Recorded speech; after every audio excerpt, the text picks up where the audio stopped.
ओम श्री धन्वंतरे नमः। चंदन सा आदर और कुमकुम सी आस्था, पुष्पों सा प्रेम और शब्दों का समर्पण लेकर मैं सर्वप्रथम भगवान धन्वंतरी को नमन करती हूँ और आप सभी दर्शकों को प्रणाम करती हूँ।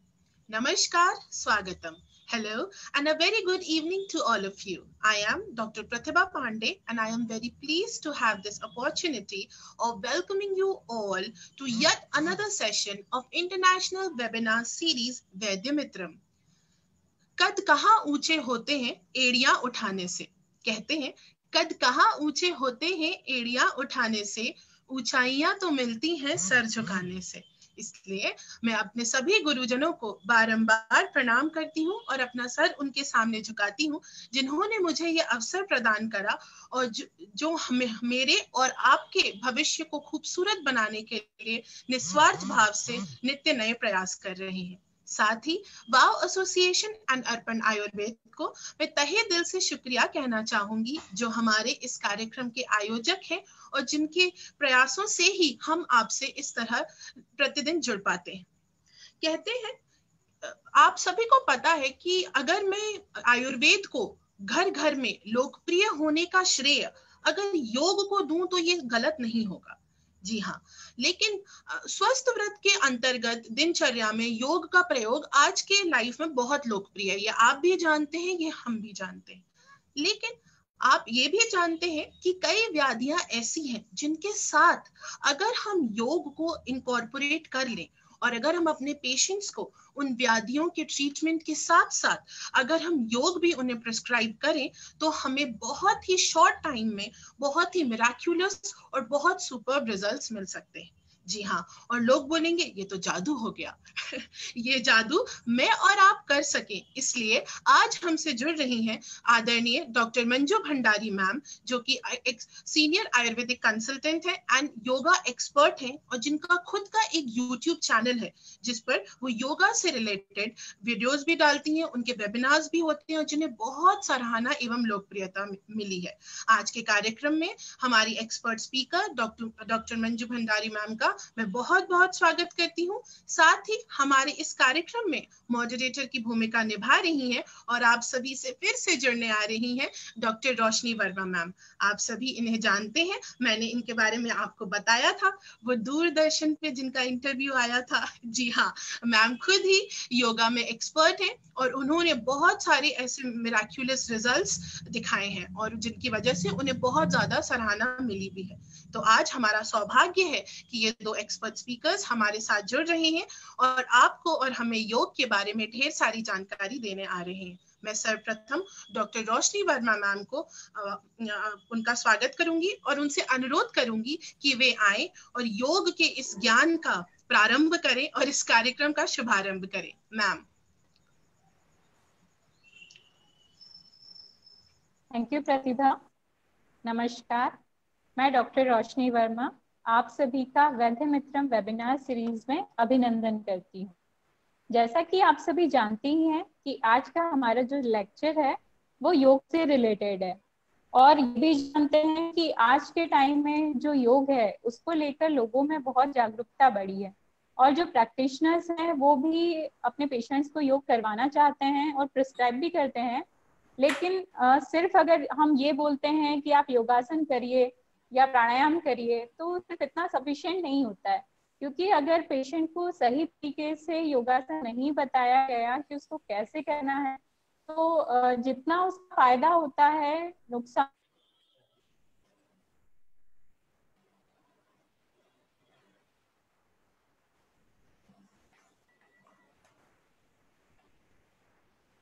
होती है। इसी तरह योग के साथ भी होता है, योग की भी इंडिकेशन है, अलावा कुछ सावधानियां भी होती हैं जिनको ध्यान में रखना बहुत ही जरूरी होता है। तो हम आज जानने वाले हैं योग कौन सी डिसीजेस में या कौन सी कंडीशंस में कैसे करना चाहिए, कौन सी डिसीजेस नहीं करना चाहिए। तो आज की जो हमारे विशेषज्ञ हैं डॉक्टर मंजू भंडारी मैम आयुर्वेद विशेषज्ञ होने के साथ साथ योग विशेषज्ञ भी हैं। मैम ने 1994 में मित्तल आयुर्वेद कॉलेज मुंबई से BMS किया है और योग से रिलेटेड काफी सारे कोर्सेज किए हैं।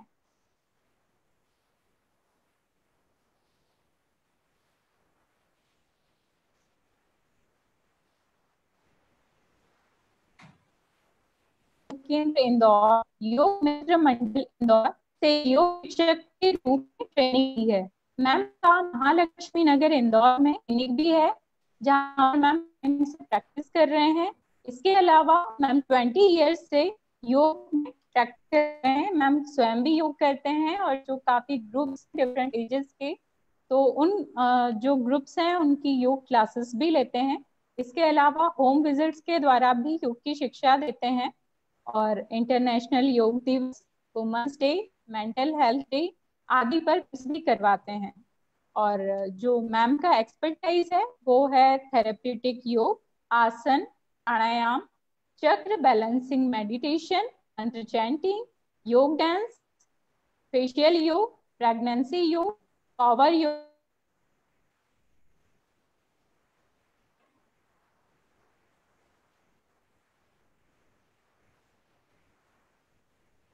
नाम है मंजूस। इससे आप जुड़ सकते हैं और इसके बारे में सारी जानकारियां प्राप्त कर सकते हैं। मैं जानती हूँ आप बहुत एक्साइटेड हैं आज के लेक्चर के लिए, आज आप बहुत कुछ सीखेंगे। और अब मैं आपका ज्यादा समय न लेते हुए मंजू मैम को इनवाइट करना चाहती हूँ। Ma'am. Thanks, Dr. Roshni, and thanks to the organizing team of Vaidyamitram, Arpan Ayurved Chhindwara, Wow Group Bhopal, and eminent seniors Chauhan sir and Babita ma'am for giving me an opportunity to share my views on this platform. तो आज का जो मेरा lecture है मैं वो start करने जा रही हूँ। मेरा जो टॉपिक है वो है थेरेपेटिक योग। इस पे आज मैं बात करूंगी। थेरेपेटिक योग जैसा कि नाम है उसी प्रकार से कि योग जो है एज अ थेरेपी या ट्रीटमेंट जो है हम लोग करते हैं। किसी भी पर्टिकुलर व्याधि के लिए जब हम पर्टिकुलर आसन बताते हैं या पर्टिकुलर प्राणायाम बताते हैं उसको एज अ ट्रीटमेंट यूज करते हैं, एज अ थेरेपी यूज करते हैं। जैसे कि आप लोग कोई भी व्याधि के लिए शोधन या पंचकर्म, पर्टिकुलर पंचकर्म यूज किया जाता है, उसी तरीके से पर्टिकुलर व्याधि के लिए जो है वो पर्टिकुलर आसन या पर्टिकुलर प्राणायाम जो है वो हम करवाते हैं, तो एज अ थेरेपी के रूप में, जिसको कि हम यौगिक चिकित्सा भी कहते हैं। लेकिन मैंने ये वर्ड लाइक थेरेपेटिक योग, ये वर्ड मैंने क्यों यूज किया है? आजकल एक्चुअली देखा जाए तो दिखावे का जमाना है और आजकल जो हमारा ये वेबिनार सीरीज है बेसिकली जो है हमारे young practitioners, young Ayurvedic practitioners को फोकस में रखते हुए बनाया गया है और हम ये उनको बताना चाहते हैं कि उनकी प्रैक्टिस को वो किस तरीके से एनहांस कर सकते हैं, किस तरीके से अपनी प्रैक्टिस को बढ़ा सकते हैं। तो जब वो नई नई प्रैक्टिस में उतरते हैं और अपना क्लिनिक स्टार्ट करते हैं, अपना बोर्ड बनाते हैं या अपने लेटर पैड्स बनाते हैं, तो उस पे जो है नॉर्मली वो अपना नाम के साथ अपनी डिग्री लिखते हैं और उनकी कोई स्पेशलाइजेशन लिखते हैं जिस भी चीज़ में हो, वो पंचकर्म हो सकती है या गायनिक डिसऑर्डर्स हो सकते हैं या ENT डिसऑर्डर्स हो सकते हैं या पाइल्स फिस्टुला हो सकते हैं, एनीथिंग। तो वो स्पेशलाइजेशन जो है वो आप लिखते हैं। और इसके साथ साथ मैं आपको ये कहूंगी कि एक और चीज आपको ऐड करनी चाहिए, वो है स्पेशलाइजेशन इन योग या फिर थेरेपेटिक योगिस्ट या फिर योगा थेरेपिस्ट। इस तरीके से जो है ये चीज भी आपके बोर्ड में, आपके लेटर पैड में होना चाहिए along with your degree, along with your specialization, because आप ऑथराइज्ड हैं एक्चुअल योगा क्लासेस लेने के लिए, योग थेरेपी करने के लिए आप बिल्कुल ऑथराइज्ड हैं। क्यों? क्योंकि आप जो है जब आयुर्वेदिक डॉक्टर बन रहे हैं तब पूरे आपकी जो सिलेबस है वो सिलेबस में फर्स्ट ईयर से लेकर तो फाइनल ईयर तक आप लोग योग को पढ़ते हैं और बहुत डिटेल में पढ़ते हैं। लाइक मैं ये बताऊंगी कि फर्स्ट ईयर में जो है दर्शन शास्त्र आप पढ़ते हैं, तो आस्तिक दर्शन में जो षड दर्शन हमारे बताए गए उस पे हम लोग योग दर्शन पढ़ते हैं। और योग दर्शन में पतंजलि सूत्र को हमने बहुत डिटेल में पढ़ा है। अष्टांग योग की जब हम बात करते हैं तो वो पतंजलि मुनि ने ही हमको बताया हुआ है। तो अष्टांग योग को जो है वो डिटेल में हम लोग फर्स्ट ईयर में पढ़ते हैं। उसके साथ साथ रचना शरीर, एनाटॉमी जब हम पढ़ते हैं तो आयुर्वेदिक रचना शरीर की जब बात आती है तो हम षट चक्रों का वर्णन डिटेल में पढ़ते हैं। इसके अलावा ईड़ा, पिंगला, सुषुम्ना, इन नाड़ियों के बारे में हम डिटेल में पढ़ते हैं। तो ये बेसिक ज्ञान जो है वो हमको मिलता है। और फिर जब हम आगे के ईयर्स में जाते हैं तो स्वस्थ वृत्त जब सब्जेक्ट आता है तो उसमें तो हम योग को फिर और डिटेल में पढ़ते हैं। यहाँ पे हठ योग प्रदीपिका को हम डिटेल में देख रहे हैं, जिसमें कि सारे आसन प्राणायाम जो है वो बताए गए हैं, और उसके पहले मुख्य रूप से जो है षट कर्मों का वर्णन किया गया है जो हमारे बॉडी की क्लीनिंग प्रोसेस के लिए होता है, उसको हम पढ़ते हैं। और थेरेपेटिक योग भी पढ़ते हैं स्वस्थ वृत्त के उस योग वाले पार्ट में। तो मतलब बेसिकली, और आप को एनाटॉमी फिजियोलॉजी का तो पूरा ज्ञान हो ही जाता है जब आप डॉक्टर बन के निकलते हैं। तो आपको एनाटॉमी फिजियोलॉजी का ज्ञान है, आपको पूरा योग का ज्ञान है, योग की प्रैक्टिकल चीजें भी आपको जो है वो सिखाई जाती है, समझाई जाती है। तो आप जो है योग को पूरा जान जाते हैं, और आप एज अ योग टीचर या एज अ योग थेरेपिस्ट डेफिनेटली आप जो है ऑथराइज्ड हो जाते हैं और आप उस चीज को कर सकते हैं। तो इसलिए जो है मैंने ये वर्ड चुना और आपको जस्ट ये थोड़ा सा मैं गाइड करना चाह रही थी। अब मैं आपको ये कहना चाह रही हूँ कि जब आप क्लिनिक में बैठना शुरू कर दिया तो आपका प्रिस्क्रिप्शन जो है वो बहुत इंपॉर्टेंट हो जाता है। जो मेरी नेक्स्ट स्लाइड है उस पे मैं जो है वो डॉक्टर्स प्रिस्क्रिप्शन पे बात करना चाह रही हूँ। आपका जो प्रिस्क्रिप्शन है वो कैसा होना चाहिए। जैसे आपने व्याधि डिसाइड कर ली, उसके बाद जब आप ट्रीटमेंट प्लान पे आते हैं तो ट्रीटमेंट प्लान में जैसे आप प्लान करते हैं कि भाई मुझे ये पर्टिकुलर शोधन देना है या ये पर्टिकुलर शमन देना है या फिर इस तरीके से मुझे पथ्य अपथ्य पेशेंट को समझाना है, उसी प्रकार से जो है योग का भी एक पॉइंट आपके प्रिस्क्रिप्शन में होना ही चाहिए। उस पर्टिकुलर व्याधि के लिए आप कौन सा आसन प्रिस्क्राइब कर रहे हैं, कौन सा प्राणायाम प्रिस्क्राइब कर रहे हैं, ये आपके प्रिस्क्रिप्शन में होना ही चाहिए। इसके अलावा मैं आपको कहूंगी कि ये जो मैंने लिखा है कि योग सेशंस, आप योग सेशंस ले सकते हैं। जैसे कि आप कंसल्ट करते हैं, आप कंसल्टिंग करते हैं, जब आप उसका पूरा जो है निदान बनाते हैं, हिस्ट्री वगैरह करके आप बनाते हैं और आप एक प्रिस्क्रिप्शन बना देते हैं। तो और अगर कोई आप पंचकर्म करना चाहते हैं सपोज, तो आप उसको अलग से बुलाते हैं कि आपको नस्य देना है तो आपको सुबह आना है, इतने टाइम के लिए आना है, अलग से आना है, या वमन के लिए आपको अलग से आना है। तो उसी तरीके से योग सेशन के लिए आप पेशेंट को अलग से बुलाइए। आप 35 to 40 मिनट्स का एक योग सेशन लीजिए और आप उस सेशन की पर्टिकुलर फीस लीजिए। पिछले 20 सालों में जो है चिकित्सा के क्षेत्र में बहुत बड़ा बदलाव आया है। योग के प्रति जो है हर कोई जागरूक हो गया है और वो चाहता है कि प्रॉपर योग सीखे और उसको प्रॉपर तरीके से बताया जाए। तो अगर आप उसके लिए एक प्रॉपर योग सेशन ले रहे हैं तो वो डेफिनेटली आएगा, अगर उसको ये लग रहा है कि हाँ डेफिनेटली मुझे इस चीज से फायदा होगा। तो आप उसके योग सेशन लीजिए कि आप इस पर्टिकुलर टाइम पे आइए, खाली पेट आइए, और मैं आपको जो है बेसिक आसन सारे बताऊंगी जो आपके व्याधि के लिए बेनिफिशियल है, वो आप उसको बताएं। और जैसा आपका डिजीज की डिग्री है उसके अकॉर्डिंग आप उसको बताएंगे। फिर आप उसको बताएंगे कि भाई ये आप पूरा करिए, और जब आप फॉलोअप के लिए आएंगे तो मैं आपको इससे एडवांस वाले आसन बताऊंगी। जब आपकी व्याधि थोड़ी सी और ठीक हो चुकी होगी तो आप इससे एडवांस आसन भी कर पाएंगे। तो इस तरीके से आपको योग को प्रमोट करना है, सेशंस लेना है, तो आप जो है वो प्रॉपरली चीजों को बता पाएंगे। तो ये तो हुई हमारी बेसिक, मैं थोड़ा सा यंग प्रैक्टिशनर्स को एक बेसिक बताना चाह रही थी कि कैसे जो है वो हमें करना है। रोशनी सुन पा रहे हैं ना बराबर मुझे? जी मैम, जी मैम। हाँ ओके। तो चलिए अब ये जो है बेसिक बात बताइए। अब नेक्स्ट सेशन पे, नेक्स्ट स्लाइड पे मैं आ रही हूँ। जब हम योग थेरेपी शुरू करते हैं, योग थेरेपी किसी भी व्याधि के लिए हो, मेरा ये स्लाइड का जो हेडिंग है वो ब्रीद है, आप लोग देख रहे होंगे। तो जब भी कोई भी योग थेरेपी यानी किसी भी डिजीज के लिए जब आप शुरू कर रहे हैं तो आपको हर पेशेंट को डीप ब्रीदिंग टेक्निक समझाना है। डीप ब्रीदिंग वर्ड तो ऐसा हो गया है आजकल कि हर कोई कह रहा है कि डीप ब्रीथ करना चाहिए, डीप ब्रीथ करना चाहिए।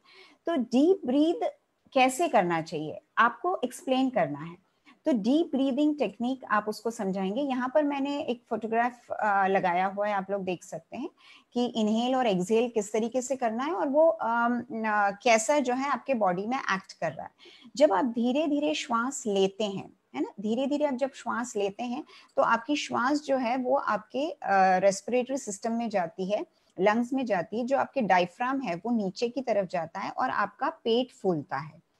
और उसके बाद धीरे धीरे जब आप श्वास छोड़ते हैं तो धीरे धीरे आपका पेट अंदर होता है, पेट अंदर होता है तो आपका डायफ्राम ऊपर उठता है और धीरे धीरे पूरी श्वास जो है आपकी नासिका से बाहर निकलती है। तो ये slowly inhale and slowly exhale करना आपको उसको सिखाना है, दैट इज डीप ब्रीदिंग। अब स्लोली इनहेल और एक्सहेल तो ये आपने बता दिया। अब जो मेरा नेक्स्ट पॉइंट आप देख रहे हैं उसमें लिखा है इनहेल एक्सहेल का रेशियो। ये भी बहुत इंपॉर्टेंट चीज होती है। 1:2 का रेशियो मैंने लिखा हुआ है।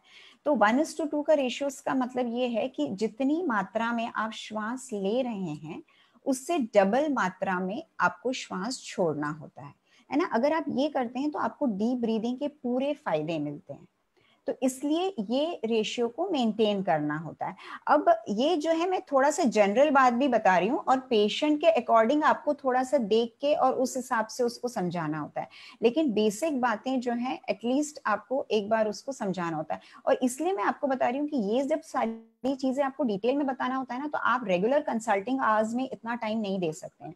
You have to take a special yoga session और उसमें आपको ये चीजें एक्सप्लेन करनी होती है। अब जो थर्ड पॉइंट मेरा लिखा हुआ है कि explain inhale exhale concept with आसनास। आपको इनहेल एक्सहेल का कॉन्सेप्ट समझाना है। मैम इसको आप थोड़ा सा एक्सप्लेन कर दीजिए कि ये इनहेल एक्सहेल कॉन्सेप्ट कैसे बताना है।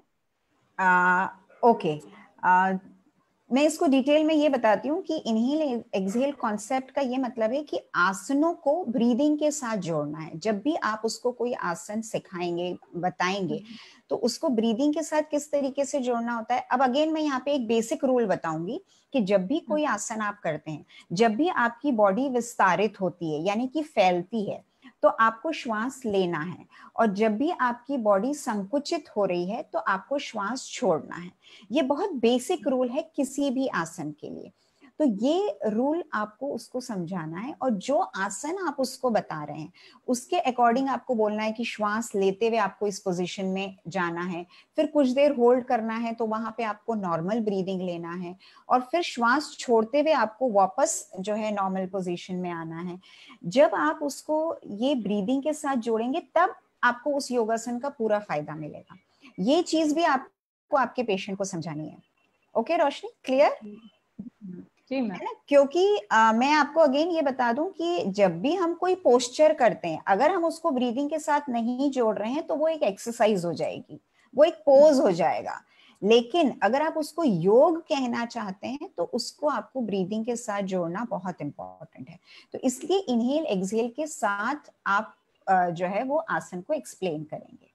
ठीक है, तो ये तो जो है बेसिक आपको हर थेरेपी के स्टार्ट में आपको बताना। और यहाँ मैं एक और चीज आपको बताना चाहती हूँ कि जब हठ योग आप लोगों ने पढ़ा होगा तो उसमें आपने अगर डिटेल में उसको पढ़ा होगा ध्यान से, तो आपको वो बात ध्यान में आएगी कि हठ योग में जो है वो लिखा गया है कि जब नॉर्मली हम योगासन योग और प्राणायाम करने जाते हैं तो 3 महीने तक केवल नाड़ी शोधन करने का बताया गया है कि 3 महीने तक आपको केवल नाड़ी शोधन करना है ना। उसमें इनहेल एक्सहेल का जो कॉन्सेप्ट है उसके साथ, ताकि आपकी सारी नाड़ियां शुद्ध हो जाए।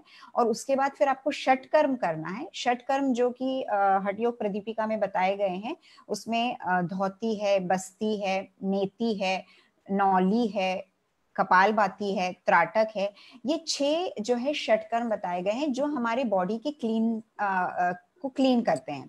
अब धौती आप बोलें तो अपर जीआई ट्रैक्ट को क्लीन करता है, बस्ती जो है वो लोअर जीआई ट्रैक्ट को क्लीन करता है, नेति जो है वो आपके अपर रेस्पिरेटरी ट्रैक्ट को क्लीन करता है, त्राटक आपकी आंखों को क्लीन कर रहा है, नौली जो है वो आपके पूरी डाइजेस्टिव सिस्टम को क्लीन कर रहा है, और कपालभाति जो है आपके पूरे फ्रंटल साइनसेस रेस्पिरेटरी सिस्टम को क्लीन कर रहा है।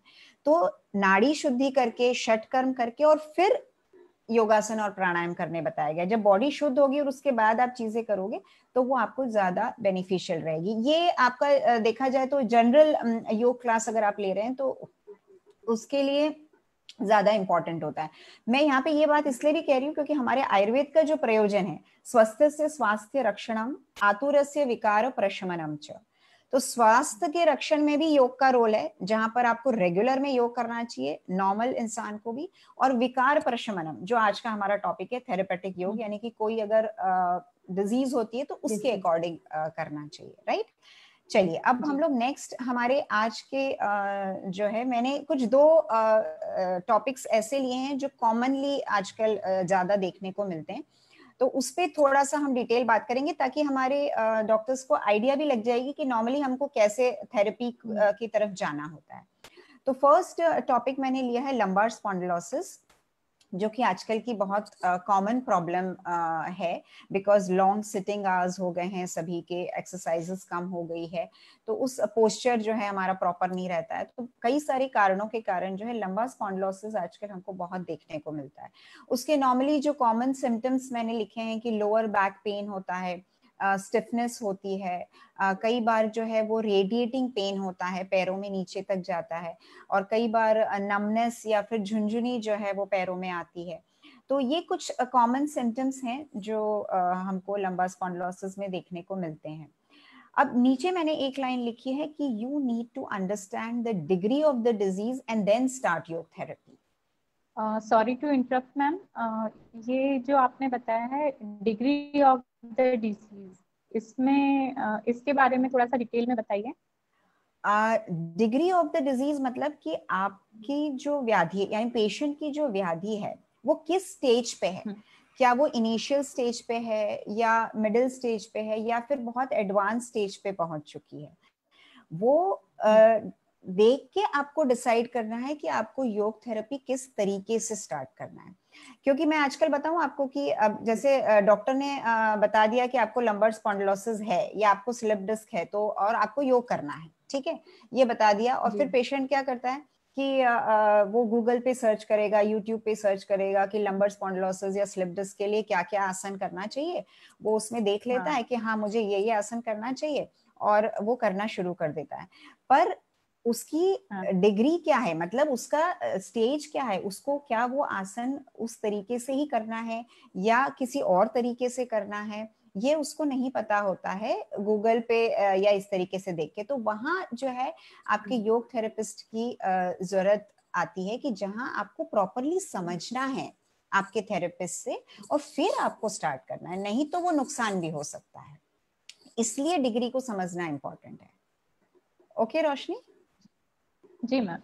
है ना, तो चलिए हम लोग हमारी नेक्स्ट स्लाइड पे जाते हैं, जहाँ पे योग थेरेपी अगर हमको लंबार स्पॉन्डिलोसिस के लिए करना है तो उसको तीन जो है वो भागों में मैंने डिवाइड किया है। आपको तीन मेजर एरियाज पे काम करना होता है। पहले तो जो होता है वो स्पाइन की स्ट्रेचिंग और फ्लेक्सिबिलिटी पे हमको ध्यान देना होता है। जैसे मैंने बताया कि स्टिफनेस वगैरह आ जाती है, तो आपकी उस चीज पे आपको ध्यान देना है कि वापस से जो है फ्लेक्सिबिलिटी आप ला पाएं और स्ट्रेचिंग के जरिए आप फ्लेक्सिबिलिटी ला पाएं। सेकेंड पार्ट पे स्ट्रेंथनिंग की बात आती है कि बैक मसल्स की जो है स्ट्रेंथनिंग पे आप वर्क करेंगे, एब्डोमिनल मसल्स की स्ट्रेंथनिंग पे आप बात करेंगे, और तीसरा जो है वो रिस्टोरेटिव यानी कि फिजिकल और मेंटल स्ट्रेस को रिड्यूस करने के लिए आप क्या करेंगे। क्योंकि आजकल जो है कोई भी व्याधि ले लीजिए, एक कॉज उसका स्ट्रेस होता ही है, फिजिकल या मेंटल स्ट्रेस, राइट? क्योंकि मतलब आजकल स्ट्रेस इतना बढ़ गया है कि हर व्याधि के कॉज में एक स्ट्रेस जो है पॉइंट आ ही गया है, तो उस पे भी हमको वर्क करना होता है। तो इन चीजों पे जो है वो हम फोकस करेंगे। अब धीरे धीरे एक एक को मैं बताऊंगी कि किस तरीके से हमको करना है। मैम ये जो एब्डोमिनल स्ट्रेंथनिंग आपने बताई है, ये हाँ, कैसे हेल्प करती है? Actually good question. Abdominal strengthening basically, देखो वैसे तो हम लोग लोअर बैक की बात कर रहे हैं, है ना, मतलब बैक मसल्स की स्ट्रेंथनिंग की बात कर रहे हैं। तो पहले तो हमको बैक मसल्स की स्ट्रेंथ पे ही काम करना है। जब बैक मसल्स की स्ट्रेंथनिंग हो जाती है फिर हमको एब्डोमिनल मसल्स की स्ट्रेंथ पे आना है। दैट इज बिकॉज कि एब्डोमिनल स्ट्रेंथनिंग जब मसल्स की होती है तो वो हमारे स्पाइन के अलाइनमेंट को सपोर्ट करता है, इसलिए एब्डोमिनल मसल्स की स्ट्रेंथनिंग भी जो है वो जरूरत रहती है। उसको आगे मैं थोड़ा सा और डिटेल बताऊंगी जब हमारी सारी स्लाइड्स हो जाएंगी तब, है ना। तो अब जैसे ये फर्स्ट स्लाइड मैंने बताई कि लंबार स्पॉन्डिलोसिस पे जब हम आते हैं तो स्ट्रेचिंग और फ्लेक्सिबिलिटी, जब इसके अंतर्गत हम बात करते हैं तो सबसे पहला बहुत सिंपल सा आसन ताड़ासन मैंने यहाँ पे लिखा हुआ है।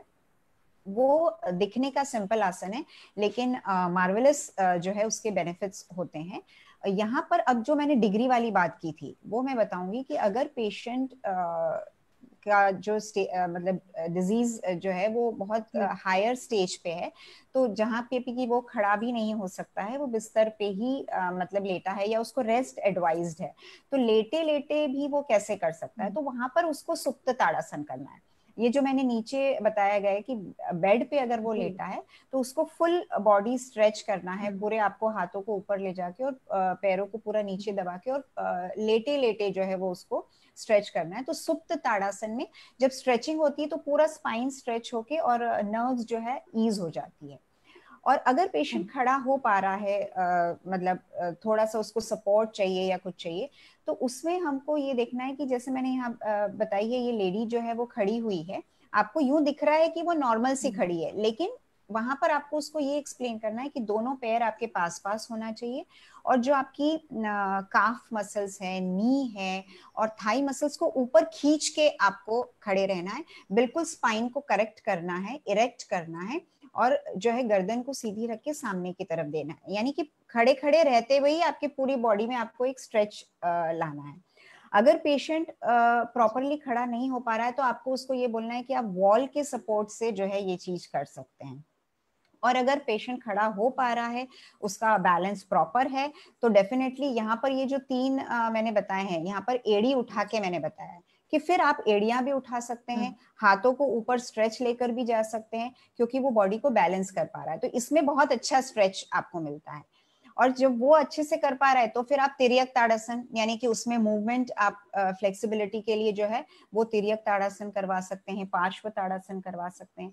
तो यहाँ इंपॉर्टेंस आता है आपकी डिग्री ऑफ द डिजीज का, पेशेंट कैसा है उसके अकॉर्डिंग आपको बताना है कि आपको क्या क्या चीज करनी है। इसलिए जो मैंने आपको बताया था बैक स्लाइड में कि जो फॉलो अप सेशन, कि आप शुरू के सेशन में आप उसको बता रहे हैं कि हाँ अभी तो आपको ये करना है, फिर जब आपको थोड़ा सा आराम होगा तो मैं आपको आगे की चीजें बताऊंगी कि कैसे करना है।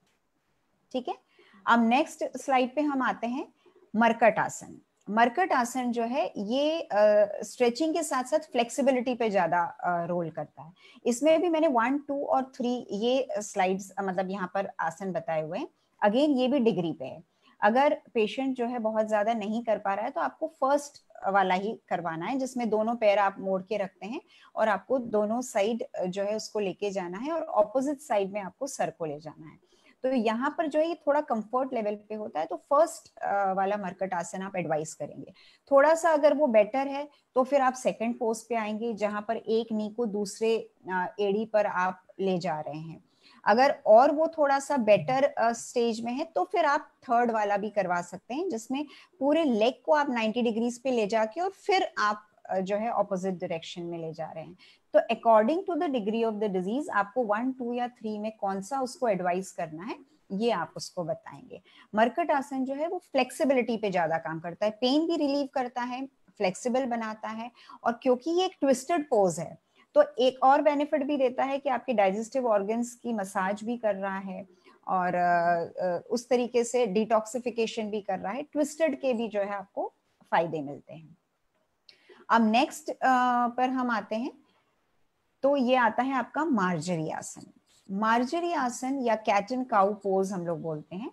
ये भी बहुत ही अच्छा आसन है आपके स्पाइन को स्ट्रेच और फ्लेक्सिबल बनाने के लिए। यहाँ पर मैंने आपको बताया हुआ है कि कैट एंड काउ पोज की तीनों, ये जो फर्स्ट पोज मैं बता रही हूँ ये काउ पोज होता है। जब यहाँ पे आप श्वास ले रहे हैं, श्वास लेते हुए आप जो है वो पीठ को नीचे कर रहे हैं और फिर श्वास छोड़ रहे हैं और आप एक हम्प सा बना रहे हैं, ये आपका कैट पोज होता है। और फिर वापस आप जो है काउ पोज में जा रहे हैं। तो ये एक थोड़ा सा चलित आसन के रूप में इसको किया जाता है। लेकिन अगर पेशेंट को ज्यादा तकलीफ है तो आप सिर्फ उसको काउ पोज करवाएंगे, यानी कि आप जो है हल्का सा पीठ को नीचे झुकाएंगे और फिर नॉर्मल वापस स्टेबल पोजीशन पे आ जाएंगे। अभी एकदम कैट वाली पोजीशन यानी उस पर आप उसको नहीं लेकर आएंगे। तो ये आप डिसाइड करेंगे कि उसको किस तरीके से बोलना है। और कभी पेशेंट नीचे मैट पे नहीं कर पा रहा है तो मैंने ये चेयर वाला बताया कि चेयर पे भी किस तरीके से मार्जरी आसन किया जा सकता है। इसको भी जो है इनहेल, मैंने ये इनहेल एक्सेल इसलिए बताया, मैंने आपको बताया था कि इनहेल एक्सेल के साथ जोड़ते हुए आपको जो है हर आसन को बताना है। ओके, तो ये सारी चीजें जो है वो स्ट्रेचिंग और फ्लेक्सिबिलिटी के अंतर्गत आती है। अब जो नेक्स्ट स्लाइड आ रही है वो बैक स्ट्रेंथनिंग पे अपन आ जाते हैं। तो बैक स्ट्रेंथनिंग पे जब हम आते हैं तो पेट के बल लेट के हमको कुछ चीजें करनी होती है। यहाँ मैंने शलभासन बताया हुआ है जिसमें दोनों चीजें बताई, एक अर्ध शलभासन बताया जिसमें एक लेग को उठाया है और दूसरे में पूर्ण शलभासन बताया है जिसमें दोनों लेग्स को आपने उठाया हुआ है। तो अगेन यहाँ पे डिग्री काम आएगी। अगर पेशेंट को ज्यादा तकलीफ है तो आप अर्ध ही करवाएंगे, जब उसको तकलीफ कम हो जाएगी तो फिर आप पूर्ण पे जाएंगे। ठीक है, इस तरीके से। और यहाँ पे मैं थोड़ा बताऊंगी कि जैसे श्वास लेते हुए आपको पैर को ऊपर ले जाना है, कुछ देर होल्ड करना है, तब नॉर्मल ब्रीदिंग लेना है, श्वास छोड़ते हुए फिर आपको पैर को वापस नीचे लाना है। इस तरीके से आपको ब्रीदिंग के साथ जोड़ना है। ये हुआ आपका शलभासन। नेक्स्ट में मैंने भुजंग आसन बताया हुआ है। भुजंग आसन के लिए मैंने 3 पोजेस बताए हुए हैं। अगेन ये डिग्री के हिसाब से, पेशेंट को ज्यादा तकलीफ है तो आप स्फिंक्स पोज करवाएंगे जिसमें सिर्फ एल्बोज आपके रेस्टेड हैं, है ना ये, और बहुत ज्यादा जो कर्व नहीं आ रहा है आपके स्पाइन में। तो स्टार्ट में आप स्फिंक्स पोज करवाएंगे जब तकलीफ ज्यादा है। उसके बाद थोड़ा सा अगर बेटर होता है तो आप इस भुजंग आसन पे आ सकते हैं, लेकिन दोनों पैर पीछे से थोड़ा थोड़ा दूर रखेंगे। अगर आप पास में लाएंगे तो पेशेंट को तकलीफ ज्यादा होगी। तो इस पोज पे, और थोड़ा सा आपके एल्बोज जो हैं वो उठ गए हैं। और अगर और अच्छा हो जाता है पेशेंट तो फिर आप पूर्ण जो है भुजंगासन की पोजीशन उसको बता सकते हैं, जिसमें आपका पूरा जो है नाभि तक अपर बॉडी उठ गई है, गर्दन भी हल्की सी पीछे चली गई है, दोनों पैर जो है पीछे एड़ी पंजे मिले हुए हैं। तो ये बहुत बारीकियां हैं जो कि एक योग थेरेपिस्ट को पता होती है और उसको according to the degree of the disease plan करना होता है कि उसको कौन सा आसन एडवाइस करना है। अब नेक्स्ट बैक स्ट्रेंथनिंग के लिए मैं बताऊंगी धनुरासन। जब आपका मतलब शलभासन भुजंगासन में पेशेंट कंफर्टेबल हो जाता है तो फिर आपको धनुरासन पे आना है। धनुरासन में भी पहले जो है आपको अर्ध धनुरासन करवाना है, उसमें जब पेशेंट थोड़ा कंफर्टेबल हो जाए तब आपको पूर्ण धनुरासन पे आना है। उसके बाद नेक्स्ट जो बैक स्ट्रेंथनिंग पे सेतुबंध आसन मैंने लिखा हुआ है। सेतुबंध आसन initial stages of the disease पे कभी भी नहीं करना है आपको। जब आपका बैक स्ट्रेंथनिंग अच्छी आ जाती है, यानी अर्ध शलभासन भुजंगासन इन सब चीजों से जब आपकी बैक स्ट्रेंथनिंग थोड़ी अच्छी आ जाती है, उसके बाद जो है वो आप सेतुबंध आसन का एडवाइस उसको कर सकते हैं। तो इसलिए इस लाइन ऑफ कैसे कैसे धीरे धीरे बढ़ना है बैक स्ट्रेंथनिंग में, ये बात जो मैंने बताई है, एंड होप सो आप लोग क्लियर होंगे जी। अब नेक्स्ट जो मैंने रोशनी बात की थी एब्डोमिनल स्ट्रेंथनिंग की, है ना, तो उस स्लाइड पे मैं आ रही हूँ कि एब्डोमिनल स्ट्रेंथ, जब आपकी बैक स्ट्रेंथ पूरी आ जाती है उसके बाद हम एब्डोमिनल स्ट्रेंथ पे बात करते हैं, जहाँ पे हमको प्रॉपर अगेन स्पाइन अलाइनमेंट वगैरह करना है। ये थोड़े से डिफिकल्ट पोजेस हो जाते हैं। तो ये जो प्लैंक मैंने बताया हुआ है जिसको हम फलक आसन भी कहते हैं, इसमें जो अपर जो ये दोनों चीजें हैं ये गलत तरीके से जो है प्लैंक किया हुआ है। पहला जो है उसमें थोड़ा सा कमर ऊपर रखी गई है, दूसरा जो है उसमें कमर बहुत ज्यादा नीचे ड्रूप हो गई है, और तीसरा जो है ये परफेक्ट पोज जो है एक फिसल पट्टी नुमा आकार जो बनता है, इसको मेंटेन करते हुए आपको प्लैंक रखना है। तो आपकी जो एब्डोमिनल कोर मसल्स हैं वो स्ट्रेंथन होती है। और फिर ये करने के साथ साथ आपको side plank, forearm plank, ये सब आप करते जाते हैं तो और स्ट्रेंथनिंग जो है आपकी बढ़ते जाती है। पर इसको मैं बहुत ज्यादा डिटेल यहाँ पे नहीं ले रही हूँ क्योंकि हमको बैक पे ज्यादा बात करना है, लेकिन जस्ट एक स्लाइड इसलिए कि जब बैक स्ट्रेंथ आ जाती है तो फिर then we can go to abdominal strength also. Okay, तो ये हमारा सेकेंड वाला स्ट्रेंथनिंग वाला जो है पोर्शन खत्म होता है। उसके साथ साथ मतलब स्ट्रेचिंग, फ्लेक्सिबिलिटी और स्ट्रेंथनिंग के साथ साथ ही हमको रिस्टोरेटिव भी चलाना होता है। रिस्टोरेटिव में जैसे मैंने बताया था आपको फिजिकल और मेंटल स्ट्रेस को रिलीज करने के लिए जो है आपको काम करना होता है। तो उसके कुछ आसन मैंने बताए हुए हैं, जैसे ये फर्स्ट आसन जो है वो बालासन या चाइल्ड पोज बताया हुआ है, जो कि बहुत ही रिलैक्सिंग आसन है for the spine also and for your mind also, है ना। तो मेंटल स्ट्रेस भी रिड्यूस करता है ये, और फिजिकल मतलब फिजिकल स्ट्रेस से अपन यहाँ पर स्पाइन स्ट्रेस या लोअर बैक स्ट्रेस की बात कर रहे हैं, वो भी कम होता है।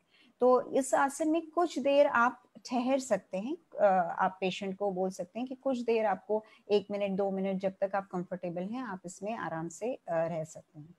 ये है नेक्स्ट आसन जो है वो मकर आसन है। मकर आसन जो है वो पेट के बल लेट के किया जाता है, जैसे कि आप देख रहे हैं कि बिल्कुल आराम से जो है चेहरे को हाथ में लिया हुआ है, कोहनियां जो है आपकी रेस्टेड है और पीछे पैर भी आपके बिल्कुल रिलैक्स हैं। तो इस आसन में अगर आप कुछ देर रहते हैं तो बहुत लोअर बैक में रिलैक्स फील होता है। तो मकर आसन आप ले सकते हैं। एंड फिर मैंने बताया है शवासन और योग निद्रा। शवासन और योग निद्रा दोनों मैंने बताई है। शवासन जो है वो थोड़ा शॉर्ट पीरियड के लिए होता है, जिसमें आपका शरीर जो है वो शव के समान पड़ा होता है, बिल्कुल निश्चेष्ट पड़ा होता है, और आपको आपके ध्यान को जो है वो ब्रीदिंग पे कंसंट्रेट करना होता है। कुछ देर तक आप ब्रीदिंग पे कंसंट्रेट करते हैं, बिल्कुल रिलैक्स हो जाते हैं, कोई और विचार नहीं आते हैं आपके, तो आपकी बॉडी और माइंड दोनों रिलैक्स हो जाता है। और योग निद्रा जो होती है इसी का एडवांस जो है वो चीज होती है, जहां पर ये एक्चुअली गाइडेड होती है बेसिकली योग निद्रा। तो कोई आपको करवाने वाला चाहिए इसमें, तो कोई अगर आपको करवाता है या फिर योग निद्रा के वीडियोस भी होते हैं, उसको देख के भी गाइडेड जो है वो धीरे धीरे बॉडी का हर एक पार्ट जो है वो रिलैक्स करवाया जाता है। आपको आपके मन को एक्टिव रखना होता है और जैसे आपको गाइड किया जा रहा है उसके अकॉर्डिंग आपको करना होता है। It is very beneficial. मतलब अगर आप 15 से 20 मिनट की योग निद्रा करते हैं तो 3 से 4 घंटे की जो है नींद का जो बेनिफिट है वो एक्चुअली आपको मिलता है। तो इस तरीके से रिस्टोरेटिव चीजें भी आपको साथ में बताना है। और अगर आप पेशेंट को अपने यहाँ सेशन के लिए बुला रहे हैं तो आप खुद भी उसका योग निद्रा सेशन ले सकते हैं, और आप उसको कोई वीडियो अपलोड करके आप उसको बता सकते हैं। So this is all about कि किस तरीके से आपको लंबा स्पॉन्डिलोसिस लेना है, उसका ट्रीटमेंट कैसे प्लान करना है according to the degree of the disease, how you have to tell all the asanas. ठीक है, तो इस तरीके से जो है हमने पूरी चीज बताई। अब जो इम्पोर्टेंट पार्ट यहाँ पर आ जाता है डोंट्स, है ना। योग थेरेपी में ये भी बहुत इंपॉर्टेंट होता है कि आपको क्या नहीं करना चाहिए। तो जनरल योग क्लास में नॉर्मली जाना आपको अभी अलाउड नहीं जब तक आप पूरे नॉर्मल नहीं हो जाते हो। तो डोंट्स में हमारा सबसे पहले मैंने पॉइंट लिखा है फॉरवर्ड बेंडिंग, यानी आगे झुकने वाले जो आसन है वो आपको नहीं करना है, इस बात का आपको ध्यान रखना है। सेकेंड मैंने लिखा है सूर्य नमस्कार। सूर्य नमस्कार जो है उसमें बहुत सारे पोस्चर्स होते हैं, तो इसलिए ये चीज जब तक आपको पेन है आप नहीं कर पाएंगे। जब पूरी स्ट्रेंथ आपकी आ जाती है तो डेफिनेटली फिर बाद में आप सूर्य नमस्कार भी कर सकते हैं, लेकिन सूर्य नमस्कार अभी नहीं करना है जब पेन है। थर्ड मैंने लिखा है मैम इसमें एक क्वेश्चन भी था, जैसे सूर्य नमस्कार कुछ लोग 50 टाइम्स तक भी करते हैं, तो क्या वैसा करना सही होता है? गुड क्वेश्चन रोशनी। मतलब ठीक है, ये लंबार स्पॉन्डिलोसिस से रिलेटेड नहीं है, लेकिन ये बहुत अच्छा क्वेश्चन है। बिकॉज आजकल जो हो गया है कि सूर्य नमस्कार मैं 20 करता हूँ, 25 करता हूँ, 50 करता हूँ, 100 करता हूँ, तो हमारे मतलब मैं इसको बिल्कुल गलत मानती हूँ, क्योंकि वो एक्सरसाइज कर रहे हो आप, मतलब आप योग नहीं कर रहे हो। आप उसको सिर्फ सूर्य नमस्कार के पोस्चर्स आपने ले लिए इसलिए आप उसको सूर्य नमस्कार कह रहे हो, तो वो चीज नहीं कहूंगी। मैंने पहले भी आपको बताया था कि जब ब्रीदिंग से जुड़ता है तो वो योग होता है।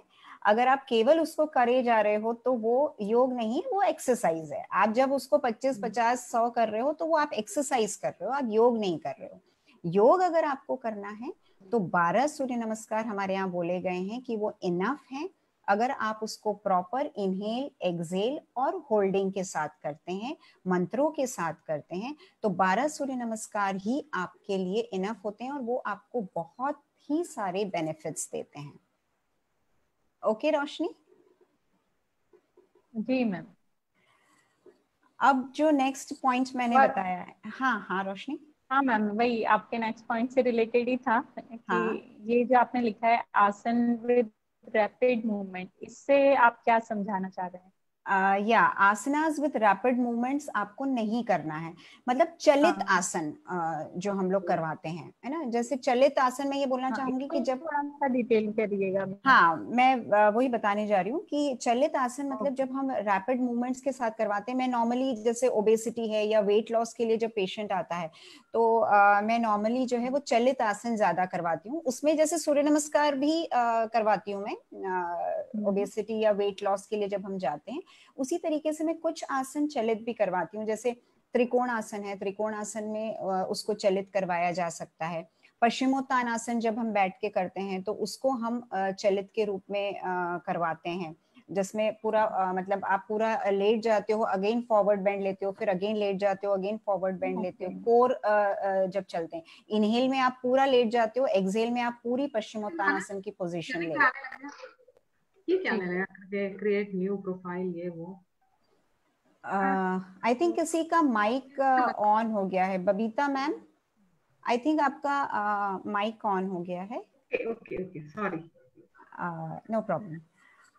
तो जैसे मैंने पश्चिमोत्तानासन बताया है ना, ये चलित में मैं करवाती हूँ। या फिर हम लोग साइकिलिंग करवाते हैं, लेट के जो हम लोग हमारा जो है वो साइकिलिंग करवाते हैं वो है। या फिर बैठ के हम चक्की चालन जो है करवाते हैं।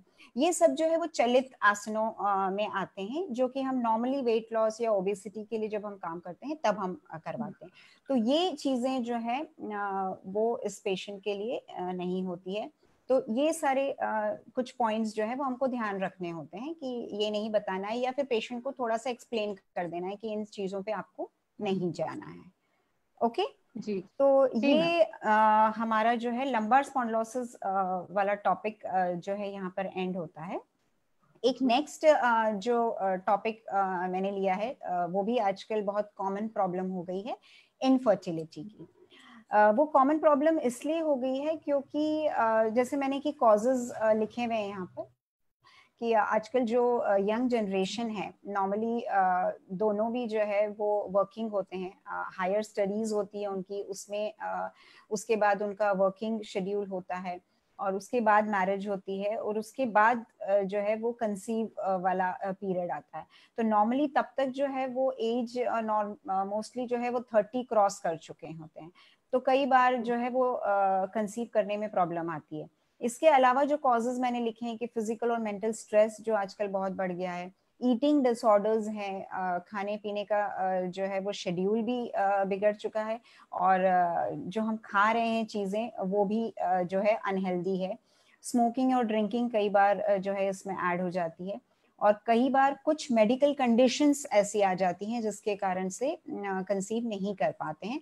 वो पीसीओडी हो सकता है, पॉलीसिस्टिक ओवेरियन डिजीज, या फिर मेंस्ट्रुअल इरेगुलरिटीज होती हैं, या थायराइड डिसऑर्डर्स होते हैं, या फिर फैलोपियन ट्यूब ब्लॉकेजेस कई बार होते हैं, या रिकरेंट पीआईडी यानी पेल्विक इन्फ्लेमेटरी डिजीज से पेशेंट जूझ रही होती है। तो ऐसे कई सारे कॉजेज हैं इनफर्टिलिटी के। जो आजकल हमको थोड़ा सा ज़्यादा देखने को मिल रहा है। तो इसलिए मैंने ये टॉपिक लिया है और इसके बारे में जो है वो मैं बात करना चाह रही हूँ।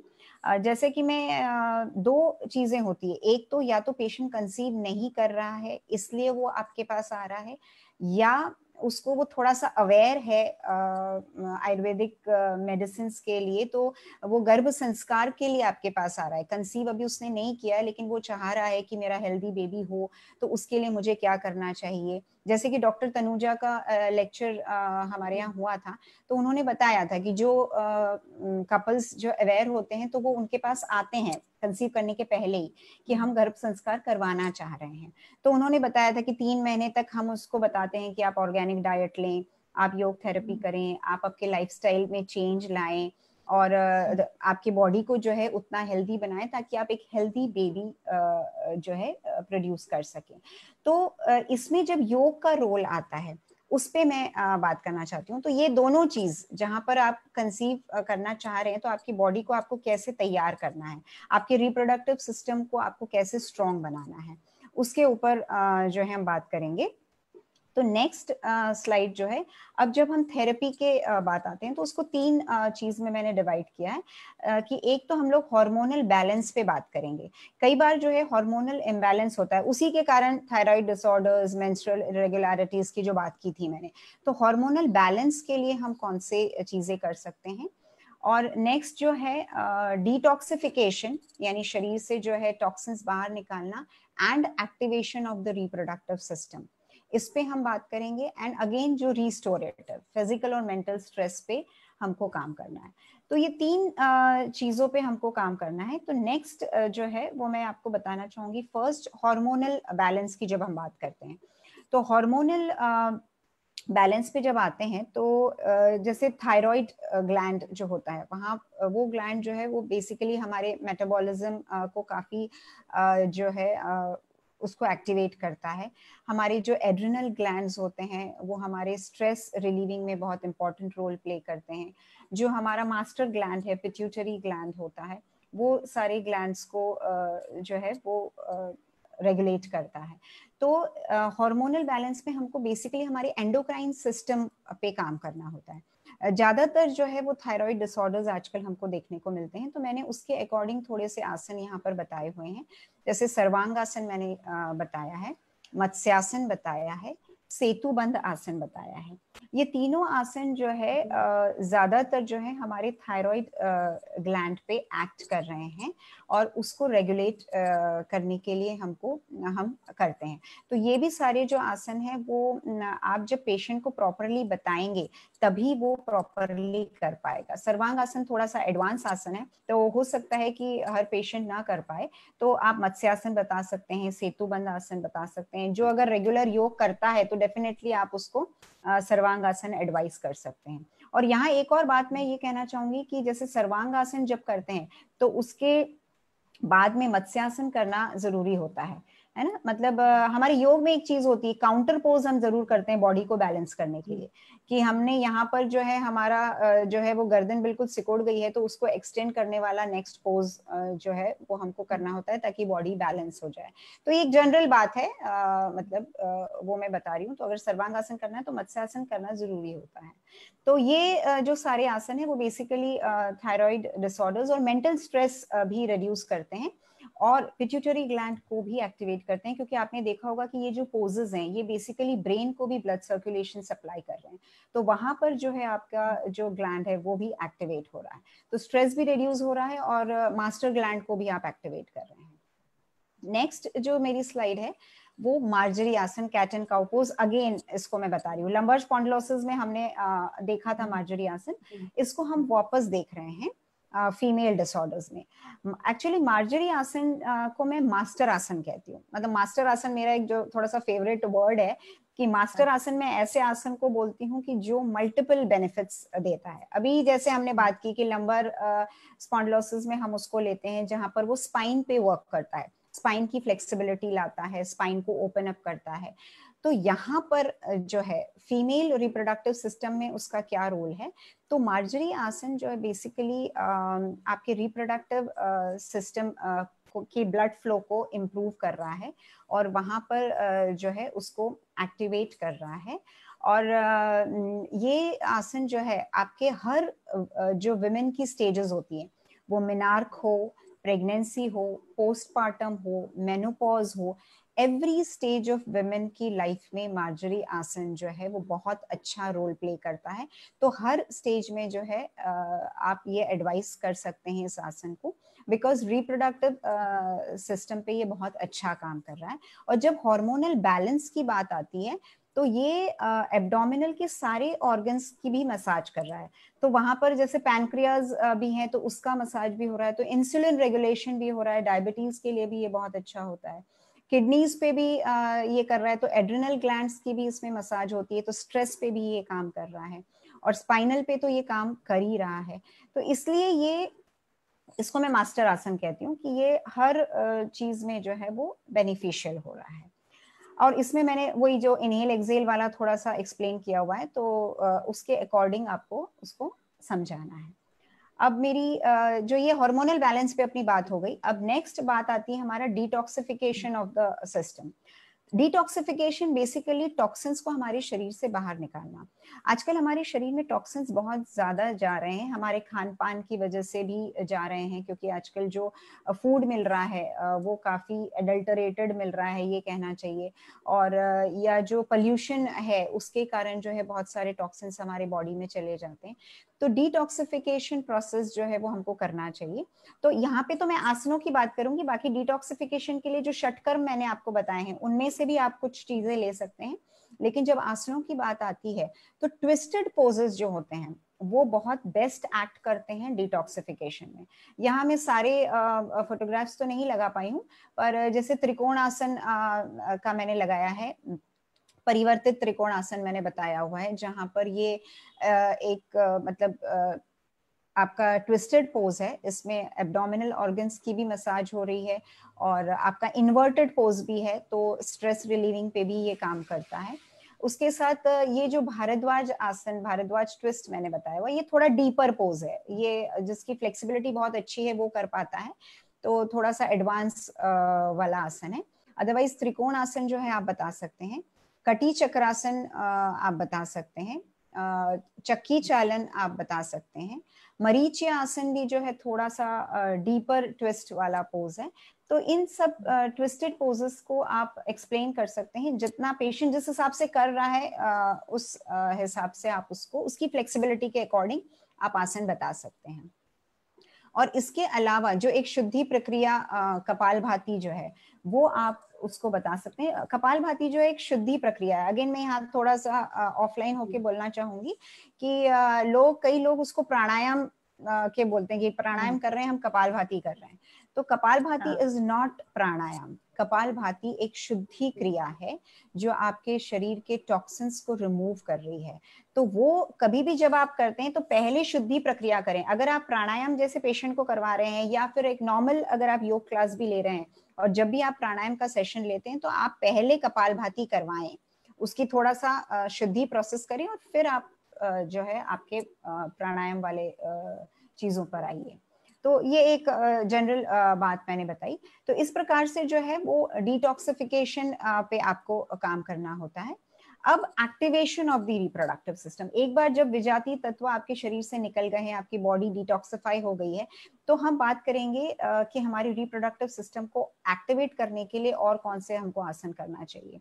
तो उस पे मैं बात करूंगी वज्रासन की। अगेन वज्रासन को मैं मास्टर आसन बोलती हूँ क्योंकि ये मल्टीपल बेनिफिट्स देने वाला आसन है। एक तो पहली बात, ये एकमात्र आसन जो कि खाना खाने के बाद आप कर सकते हैं, बाकी सारे आसन तो जो है वो आपको खाली पेट ही करना होता है। और दूसरा, ये रिप्रोडक्टिव सिस्टम को तो एक्टिव कर ही रहा है, मतलब उसको तो एक्टिवेट कर ही रहा है, उसके साथ साथ डाइजेस्टिव सिस्टम पे भी ये बहुत अच्छा काम करता है। एसिडिटी को जो है ये बहुत अच्छी तरीके से रिलीव करता है, प्लस आपके थाई मसल्स को टोन अप करता है, स्पाइन को जो है अलाइनमेंट देने के लिए बहुत अच्छा आसन है, ध्यानात्मक आसन है ये, इसमें आप ध्यान भी कर सकते हैं। तो ऐसे बहुत सारी मल्टीपल बेनिफिट्स जो हैं वो आपको वज्रासन के मिलते हैं, इसलिए मैंने इसको मास्टर आसन कहा है। लेकिन यहाँ आज हम रिप्रोडक्टिव सिस्टम को एक्टिवेट करने के लिए हम वज्रासन बता रहे हैं, और वज्रासन में ही करे जाने वाली एक योग मुद्रा मैं बता रही हूँ जो कि और ज्यादा बेनिफिशियल होता है। आप देख रहे होंगे कि ये जो फर्स्ट पोज है इसमें दोनों हाथों की मुट्ठी बनाकर जो है वो पेड़ों के आसपास थाइस पे रखी जा रही है, और फिर श्वास लेते हैं और श्वास छोड़ते हुए धीरे धीरे आप आगे झुकते हैं। तो वो जो हाथों का प्रेशर आपके रिप्रोडक्टिव ऑर्गन्स पे पड़ता है तो और ज्यादा एक्टिवेशन जो है बढ़ जाता है और वहाँ का ब्लड सर्कुलेशन इम्प्रूव हो जाता है। तो योग मुद्रा जो है वो बहुत अच्छा काम करता है। नेक्स्ट मैम कुछ आसन, मंडूकासन भी तो ऐसे ही होता है। हाँ वो एक्चुअली क्या नाम थोड़े बहुत इधर उधर होते हैं, तो मंडूकासन भी डेफिनेटली इसको बोला जाता है, या फिर इसको योग मुद्रा भी बोला जाता है। योग मुद्रा जैसे यहाँ पर मैं बताना चाहूंगी कि वज्रासन के साथ भी की जा सकती है, और जो लोग वज्रासन में नहीं बैठ सकते हैं, है ना, कुछ लोग जिनको नी की प्रॉब्लम्स होती है वो लोग वज्रासन में नहीं बैठ सकते हैं।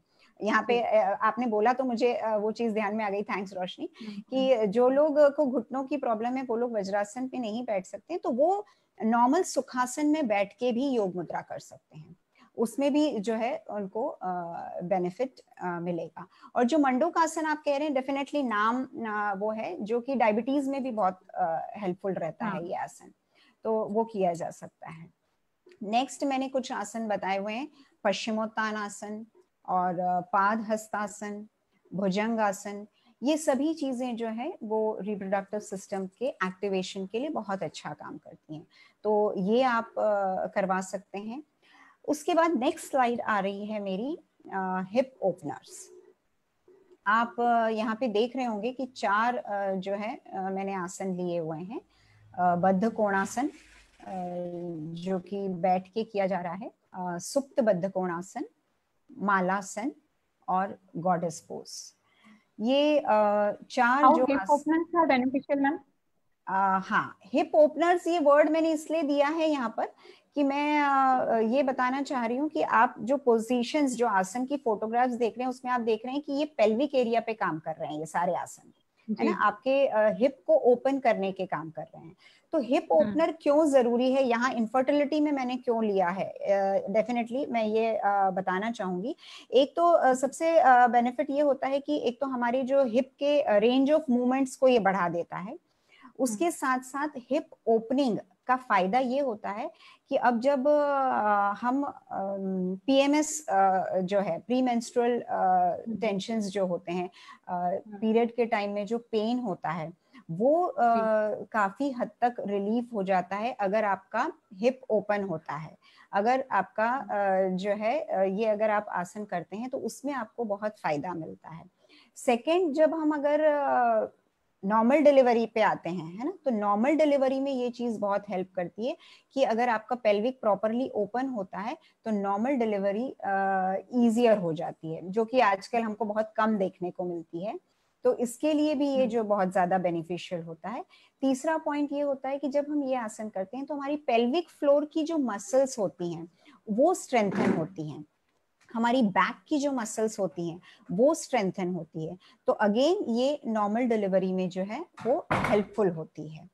और अब और आगे जाऊं तो जब हम थोड़ा सा स्पिरिचुअल लेवल पे चले जाएं तो ये एरिया में हमारा मूलाधार चक्र होता है, जो कि हमारा मेन, जहां पर हम कहते हैं कि कुंडलिनी शक्ति जो है वो बैठी हुई है, वहीं से हम जो है हमारी कुंडलिनी शक्ति को जागृत करते हैं, तो मूलाधार चक्र जो है वो आपका एक्टिवेट होता है और वहां से एनर्जी ऊपर जाने में हेल्प होती है।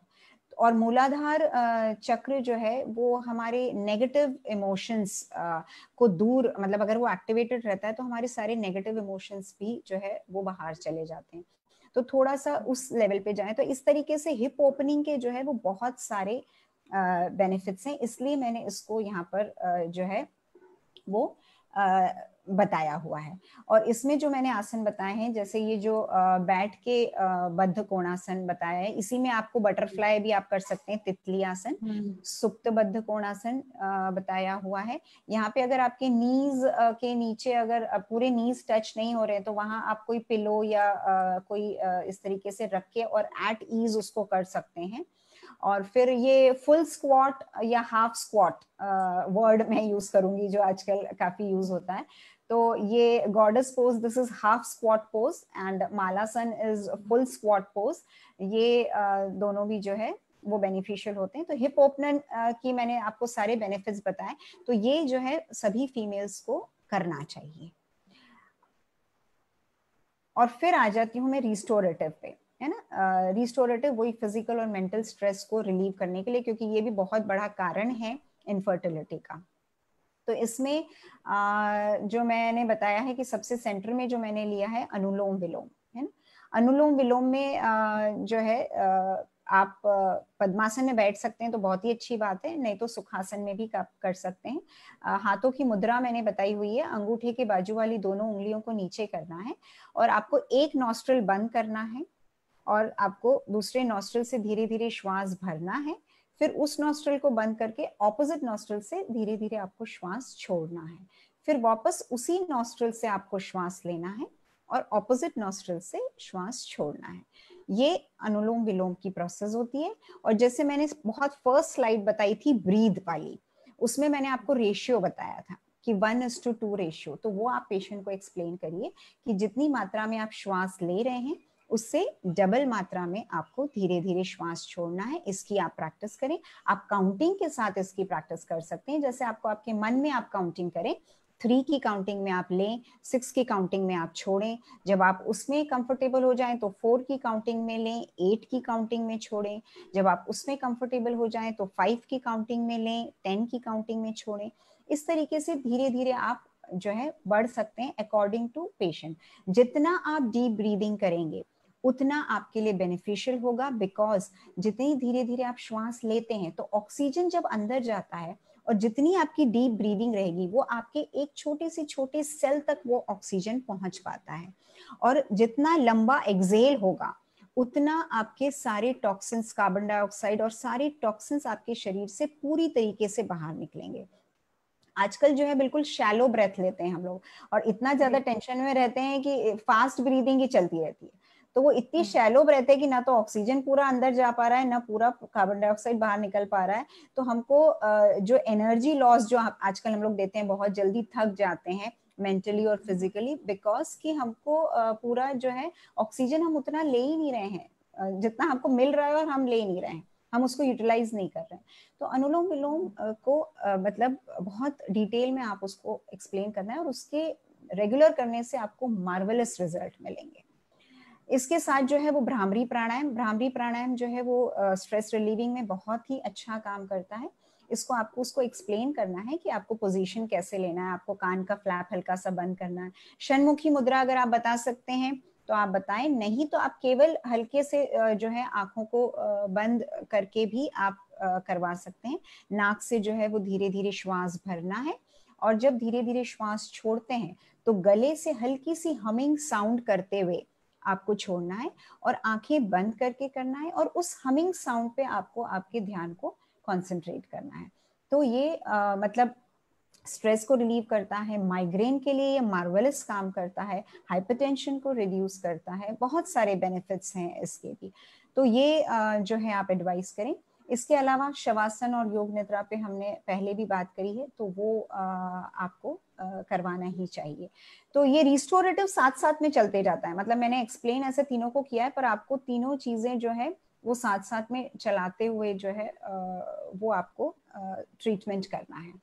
तो ये जो है मैंने इनफर्टिलिटी पे बताया। मैंने मतलब 2 चीज मैंने एक्चुअली इसलिए कॉमन चीज ली और उसको थोड़ा डिटेलिंग इसलिए किया कि एक लाइन ऑफ थेरेपी, योग थेरेपी को आपको कैसे प्लान करना है ना, क्योंकि रोग तो बहुत सारे हैं और आप किस रोग में स्पेशलाइज्ड हैं, उस रोग के आप आसनों को, प्राणायाम को, उसको चूज करके और फिर उसके अकॉर्डिंग आप आपकी लाइन ऑफ योग थेरेपी बनाइए और अपने पेशेंट को एक्सप्लेन करिए। आज मैंने देखा है कि बहुत सारे हमारे यंग प्रैक्टिशनर्स हॉस्पिटल्स, उन्होंने आयुर्वेदिक हॉस्पिटल्स खोले हैं, आयुर्वेदिक क्लिनिक्स खोली हैं, पंचकर्म क्लिनिक्स खोली हैं। तो डेफिनेटली आपके पास एक रूम अवेलेबल है जहाँ पर आप योग सेशन ले सकते हैं। वहाँ पर आप आपके डिजीज के अकॉर्डिंग आप फोटोग्राफ्स लगा सकते हैं, आप फोटोग्राफ से जो है एक्सप्लेन कर सकते हैं। ऐसे आप थेरेपी को जो है वो बहुत अच्छे तरीके से आप उसको कर सकते हैं। तो मेन तो मैंने ये 2 टॉपिक्स लिए हैं, लेकिन अब थोड़ा सा हल्का फुल्का मैं आज मतलब मेरे फीमेल प्रैक्टिशनर्स के लिए और मेरे कलीग्स के लिए थोड़ा सा कुछ बताना चाहती हूँ। फेशियल योगा, फेशियल योगा तो वैसे एक बहुत बड़ा टॉपिक है, इसमें बहुत सारी चीजें हैं, लेकिन आज लॉकडाउन पीरियड में मुझे याद आया कि हम लोग पिछले 2-2.5 महीनों से फीमेल्स जो है पार्लर जा नहीं पा रही है, तो फेशियल करवा नहीं पा रही हैं। तो लेकिन फिर भी जो है अपने फेशियल के ग्लो को कैसे मेंटेन रख सकते हैं। तो हमारे जो आचार्यों ने हमारे लिए कहा है, पहले कहाँ पार्लर्स होते थे, तो हम योग के द्वारा ही हमारा फेशियल करते थे। तो उसमें बहुत ज्यादा डिटेल तो मैं नहीं जाऊंगी, लेकिन मैंने 2 आसन यहाँ पर बताए हुए हैं। एक तो फर्स्ट सिंहासन बताया हुआ है मैंने, जो कि हठयोग प्रदीपिका में देखने को मिलता है। सिंहासन का पोज देखिए मैंने बताया हुआ है। यहाँ पर जो है वज्रासन में बैठ के और फिर थोड़ा सा आपके दोनों पैरों को आप थोड़ा दूर दूर करते हैं, हाथों की वो पोजीशन लेते हैं, स्पाइन को आप इरेक्ट रखते हैं, फिर लंबी गहरी श्वास लेते हैं और छोड़ते समय आपको लायंस पोज बनाना है, यानी पूरा जीभ को आप बाहर निकालते हैं दहाड़ते हुए बिल्कुल। तो जब और दोनों आंखों को जो है भ्रुकुटी मध्य यानी आईब्रोज के बीच में आपको देखना है। तो ये जब पोज बनता है लायंस ब्रेथ के टाइम में, तो ये जो पूरी नेक मसल्स आप देख रहे हैं कि पूरी स्ट्रेच हो गई है ना, और आपका पूरा फेशियल मसल्स भी स्ट्रेच हो गए हैं, और आपकी आई के कॉर्नर्स की मसल्स भी जो है वो स्ट्रेच हो गई है। तो ये जो है वो काम कर रहा है आपका। यहाँ पर जो है एक प्लेटिज्मा नाम की मसल होती है ना, उस पे ये काम करता है। तो स्किन टाइटनिंग आपकी होती है, रिंकल्स जो है वो जल्दी आते नहीं है, या जो फाइन लाइंस हैं वो धीरे धीरे खत्म हो जाती हैं। और ये जब लायंस ब्रेथ आप शुरुआत में तो आप 1 या 2 या 3 करें, धीरे धीरे प्रैक्टिस होती है तो आप 7-8 ब्रेथ मतलब राउंड्स इसके कर सकते हैं। जब आप 7-8 राउंड करेंगे ना, तो आपको वो चीज महसूस होगी कि आपका चेहरा जो है वो गर्म हो रहा है। गर्म क्यों हो रहा है? बिकॉज वहां पे ब्लड सर्कुलेशन बढ़ रहा है। तो ब्लड सर्कुलेशन जब बढ़ रहा है तो ऑक्सीजन वहां पर ज्यादा मिल रहा है, और वो ऑक्सीजन आपके फेस पे ग्लो ला रहा है। तो इस तरीके से आप फेस के ग्लो पे भी काम कर सकते हैं। और जो ये पोजीशन बन रही है उस पोजीशन में जो है आपकी जो मसल मतलब जो स्किन टाइटनिंग हो रही है, और आपके फाइन लाइंस और रिंकल्स पे आप काम कर पा रहे हैं। तो ये और इसके अलावा सिंहासन के और भी बहुत सारे बेनिफिट्स हैं। मतलब ये आपके वोकल कॉर्ड्स के लिए बहुत अच्छा है, मतलब जो लोग सिंगिंग वगैरह करते हैं उनको एडवाइस किया जाता है, बहुत अच्छी आवाज इससे हो जाती है। और जो बच्चे जो हकलाते हैं या जिनको थोड़ी सी बोलने में प्रॉब्लम आती है, उसको भी हम लोग करवाते हैं, उसमें भी काम करते हैं। ENT डिसऑर्डर्स में ये बहुत बेनिफिशियल होता है। ऐसे बहुत सारे दूसरे भी बेनिफिट्स सिंहासन के हैं, लेकिन आज फेशियल योगा के तहत मैं बता रही हूँ कि हमारे पूर्वजों ने मतलब आचार्यों ने हमको बताया हुआ है कि आप ये करोगे तो आपके फेस पे ग्लो बना रहेगा। और एक जो नेक्स्ट योग मुद्रा, इस पे हमने मतलब इनफर्टिलिटी पे बात की है, लेकिन ये जो है नेचुरल फेशियल करवाता है। इसमें भी वही मैं बता रही हूँ कि जब ये इन्वर्टेड पोजेस वैसे सारे जो हैं आपको बेनिफिशियल देते हैं फेस पे ग्लो लाने के लिए। तो यहाँ पर जो है जब आपकी मतलब इन्वर्टेड पोज है, ये बॉडी पूरी आगे झुक जाती है, और जब आप कुछ समय इसमें रुकते हैं, ठहरते हैं, तो आप नोटिस करेंगे कि आपका चेहरा जो है वो भारी हो रहा है, गर्म हो रहा है। अगेन वही जो मैंने आपको बताया कि ब्लड सर्कुलेशन वहां इंक्रीज हो रहा है, तो वो ब्लड सर्कुलेशन जो है आपके ऑक्सीजन को वहां पर पहुंचा रहा है और आपके स्किन को एक अच्छी ग्लो दे रहा है। तो these are the some poses, और इन्वर्टेड पोजेस और फॉरवर्ड बेंडिंग वाले पोजेस जो हैं वो आपको बेनिफिशियल रहते हैं। मैम एक क्वेश्चन था। हाँ मैम, जैसे योग मुद्रा में इस पिक्चर में जैसे फेस नीचे की साइड है, जब हम मंडूकासन कराते हैं तो उसमें फेस सामने की ओर रहता है, तो ये इनमें डिफरेंस है या सेम ही होता है ये? नॉट एग्जैक्टली, मतलब ये बस दोनों पोजेस, मतलब इसमें ऐसा नहीं है। वो स्पाइन इरेक्ट वाली बात भी हो सकती है, मतलब कई बार मैं भी ऐसे चीजें करवाती हूँ कि जहाँ बहुत ज्यादा गर्दन को आपको नहीं झुकाना है, तो स्पाइन अलाइनमेंट हाँ। थोड़ा सा उसमें ठीक रहता है। और आपका जब सर टिक जाता है, आप कई बार क्या होता है कि जो बहुत अच्छा आसन कर पाते हैं उनकी तो कमर भी टिकी होती है और आराम से फोरहेड भी आपका जो है वो रेस्ट कर जाता है, तो आपकी वो पोजीशन में आप थोड़ी देर ठहर पाते हो, है ना। तो थोड़ी देर जब ठहर पाते हो तो उसका पूरा बेनिफिट मिलता है आपको। लेकिन कई बार जो है पेशेंट उतना नीचे तक जा नहीं पाता है, तो वो ऐसे पोजीशन में उसको तकलीफ हो सकती है, तो वहां थोड़ा सा जो है हम स्पाइन अलाइनमेंट पे बात कर सकते हैं। इसीलिए मैंने बताया कि यहीं पे जैसे आपने कहा कि योग थेरेपिस्ट की इम्पोर्टेंस वहीं आती है कि देख के पेशेंट कैसा है या वो कैसा है, उसके अकॉर्डिंग जो है हमको डिसाइड करना होता है। तो फेशियल योगा में ये फेस के लिए है, और बाकी स्किन, नॉर्मल स्किन ग्लो के लिए जैसे मैंने आपको बताया कि ट्विस्टेड पोजेस डिटॉक्सिफिकेशन करते हैं, और डिटॉक्सिफिकेशन जितना अच्छा होगा, ब्लड सर्कुलेशन उतना अच्छा होगा, आपके स्किन पे ग्लो आएगा। कभी मौका मिला तो हम सिर्फ फेशियल योगा पे बात करेंगे। आज जो है एक शॉर्ट में जो है वो मैंने बताया है। एंड उसके बाद एक अपना, क्योंकि लेक्चर अब वैसे टाइम हो गया है, पर एक लास्ट स्लाइड जो है मैंने यहाँ पर डाली थी, योगा फॉर ब्लड प्रेशर, है ना। तो ब्लड प्रेशर, हाइपरटेंशन जो होता है उसमें बेसिकली बहुत शॉर्ट में बताना चाहती हूँ कि थोड़ा सा उस पे हम रिस्टोरेटिव पे ज्यादा काम करते हैं, स्ट्रेस रिलीविंग पे हम लोग ज्यादा वर्क करते हैं हाइपरटेंशन वाली डिजीज में। स्पेशली थोड़ा सा जैसे मैं बताऊं कि यहाँ पर बताया हुआ है कि पद्मासन और वज्रासन, ये दोनों भी जो है सुखासन, ध्यानात्मक वाले आसन होते हैं। इसमें आप बैठिए, आप नाड़ी शोधन करिए, अनुलोम विलोम करिए, ध्यान लगाइए। ध्यान में भी जो है कि आपको समझाना होता है, जैसे एकदम से ध्यान लगता नहीं है, तो गाइडेड मेडिटेशन, पहले आप धीरे धीरे उसको गाइडेड मेडिटेशन करवाइए, फिर उसको बोलिए कि किस तरीके से ध्यान किया जाता है। मंत्रा चैंटिंग, आपने जैसे पहले बोला था, मैं मंत्रा चैंटिंग पे भी बहुत बिलीव करती हूँ कि मंत्रों का जो है अपना इफेक्ट होता है। और यूनिवर्सल बोलें तो ओम चैंटिंग जो है उसको मैं बहुत ही अच्छा मानती हूँ। मतलब मेरी हर क्लास में हर पेशेंट के लिए ओम चैंटिंग होता ही होता है, क्योंकि इसके वाइब्रेशंस।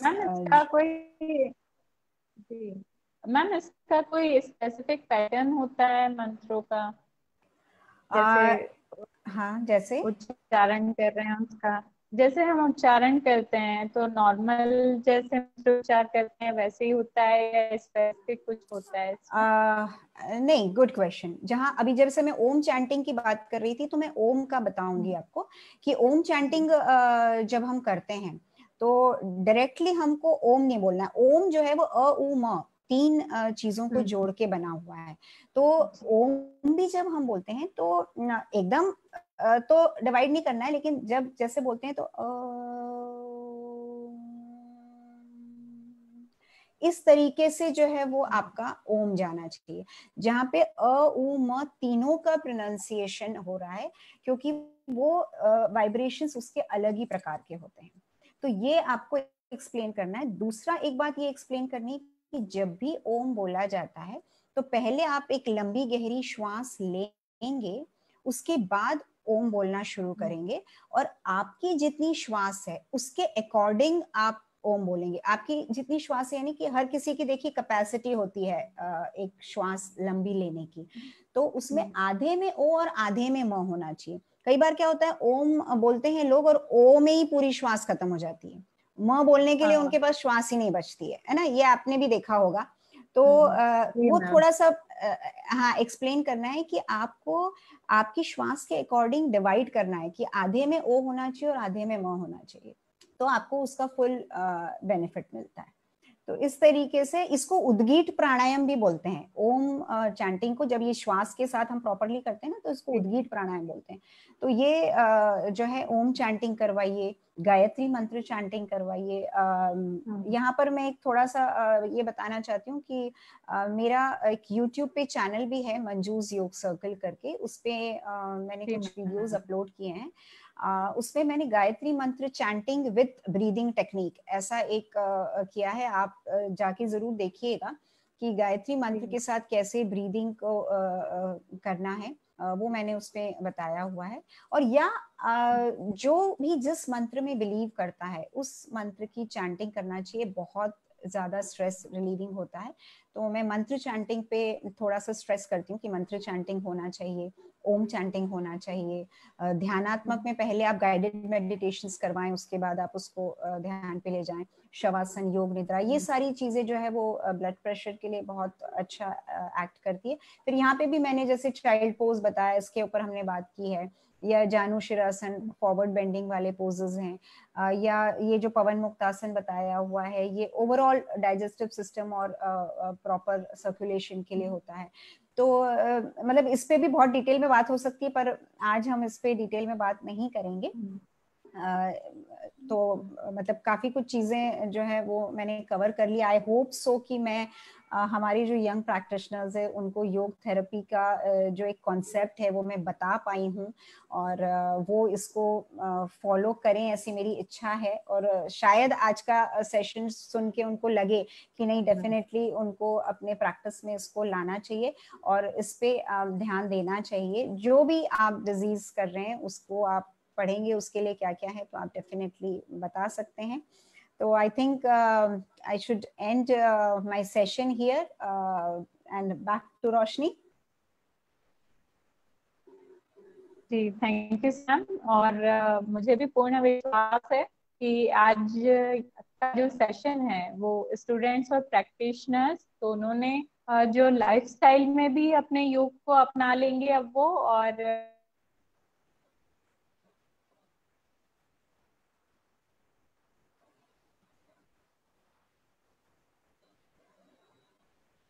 बताई कि कौन सी इसके अलावा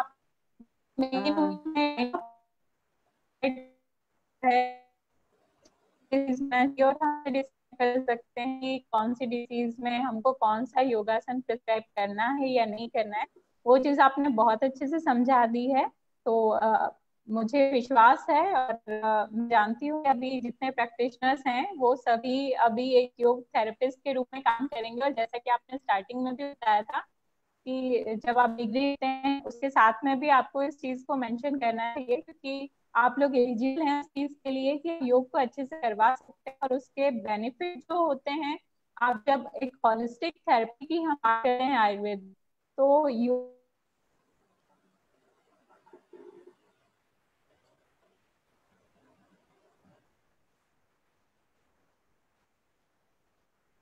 thank you so much ma'am. हम लोग को ज्ञानवर्धक जानकारी दी। और जो मैम का यूट्यूब चैनल है मंजूस योग सर्कल नाम से है, इस पर आप जरूर जाएं और योग से रिलेटेड आपको बहुत सारी जानकारियां अभी अवेलेबल भी हैं और भी मिलती रहेंगी। Thank you so much. और अब मैं जाना चाहूंगी। ओवर टू प्रतिभा। हम आप सभी दर्शकों की ओर से एवं वैद्य मित्रम के पूरे परिवार की ओर से आज की हमारी विशेष वक्ता डॉक्टर मंजू भंडारी मैम का मैं बहुत बहुत शुक्रिया करना चाहूंगी। साथ ही डॉक्टर रोशनी वर्मा मैम का, जिन्होंने इतनी खूबसूरती से उनका साथ दिया।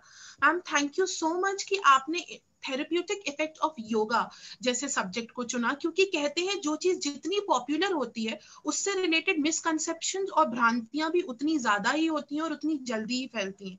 तो आपने आज इतनी सारे मिसकंसेप्शंस को, मतलब कुछ जो हमारे दिमाग में थी, कुछ जो हमारे पेशेंट्स के दिमाग में होती हैं, आपने इतनी खूबसूरती से उन सारी चीजों को क्लियर कर दिया। Thank you so much ma'am. इतनी खूबसूरत बातें मुझे लगी, चाहे वो मास्टर योगा की बात हो या फिर डिटॉक्सिफिकेशन आसनास की बात हो, डिग्रीज की बात बात हो कि कैसे हमें एक डिग्री से लेकर दूसरे डिग्री तक किनको कैसे ट्रीट करना चाहिए, डूज एंड डोंट्स की बात हो, हमारी फीमेल्स के लिए फेशियल योगा की बात हो, आपने सारी चीजों को एंटरटेन करा, सारी चीजों से रिलेटेड आपने हमें इंफॉर्मेशन दी, और जाते जाते आपने इतनी खूबसूरत बातें, मतलब मंत्रा चैंटिंग, वो आपका एडिशनल आपने एक तरीके से उसके बारे में बताया, और वो इतनी खूबसूरत चीज है, आपने ओम प्रोनाउंसिएशन सब कुछ, मतलब I can thank you enough ma'am, thank you so much आज के सेशन के लिए। And I am very sure कि हमारे दर्शकों के लिए ये सेशन बहुत ही बेनिफिशियल होने वाला है। Thank you so much ma'am, फिर से एक बार तहे दिल से आपका बहुत बहुत शुक्रिया कि आपने अपना कीमती वक्त निकाला और हमारे दर्शकों को अपने ज्ञान से लाभान्वित करा। Thank you so much ma'am. चलिए, तो मैम के इस खूबसूरत व्याख्यान के बाद अब हम अपने सत्र को आगे बढ़ाते हैं। हमारा लास्ट क्लिनिकल सेशन जहां पर हमसे जुड़े थे डॉक्टर सचिन चौहान सर, जिन्होंने आपसे बात करी थी डायबिटिक फुट, और उन्होंने अपने केस प्रेजेंटेशंस आपसे साझा करे थे। साथ ही हमारे साथ जुड़े थे डॉक्टर प्रज्ञान त्रिपाठी सर, जिन्होंने तमक श्वास एवं दुष्ट प्रतिशाय पर आपसे बात करी थी और बहुत ही सरल और बहुत ही सटीक उपाय आपको बताए थे। आपने उस सत्र को बहुत सराहा, बहुत प्यार दिया, और अपनी रुचि को दिखाते हुए आपने बहुत सारे क्वेश्चंस हमें भेजे हैं। तो आज वक्त आ गया है आपके उन क्वेश्चंस को हमारे वैद्यों तक पहुंचाने का। तो मैं आज के हमारे कार्यक्रम में डॉक्टर सचिन चौहान सर का और डॉक्टर प्रज्ञान त्रिपाठी सर का पहले तो बहुत बहुत स्वागत करती हूँ कि वे हमसे पुनः जुड़े। और अब मैं प्रश्न उत्तर सत्र के लिए हमारे वैद्यों को आमंत्रित करना चाहूंगी कि सर आए और हमारे दर्शकों के इतने दिनों के इंतजार को खत्म करें। सर। धन्यवाद प्रतिभा, कैसे हैं आप? बढ़िया सर। मेरा वीडियो नहीं आ रहा है शायद। हाँ, वीडियो वीडियो आप ओपन कर दी? हाँ, मैंने ओपन किया है। वो बोल रहे हैं कि होस्ट ने कट किया हुआ है शायद।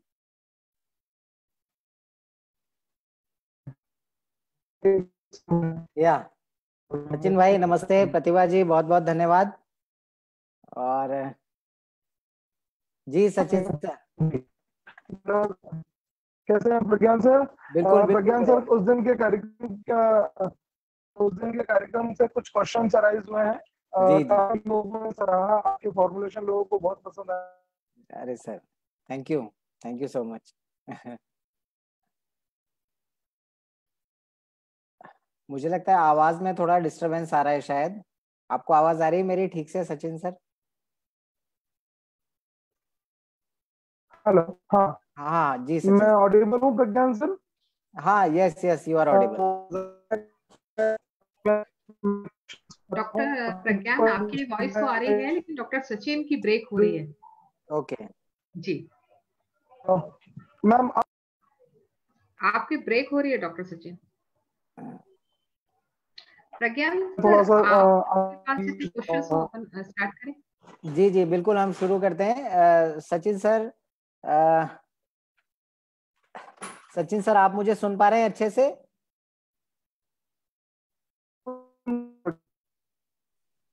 ठीक है, मुझे लगता है सचिन सर की आवाज हमें ठीक से नहीं आ रही है, तो मैं ही शुरू करता हूँ। जी बबीता मैडम, हम शुरू कर सकते हैं? हाँ बिल्कुल सर, आप ऑडिबल हैं। जी तो मेरे लिए कुछ क्वेश्चंस पूछे गए हैं, जिसमें से एक बहुत इंपॉर्टेंट क्वेश्चन पूछा है कि हमें ट्यूबरकुलोसिस के लिए कोई योग बताने के लिए उन्होंने कहा है प्रश्न में।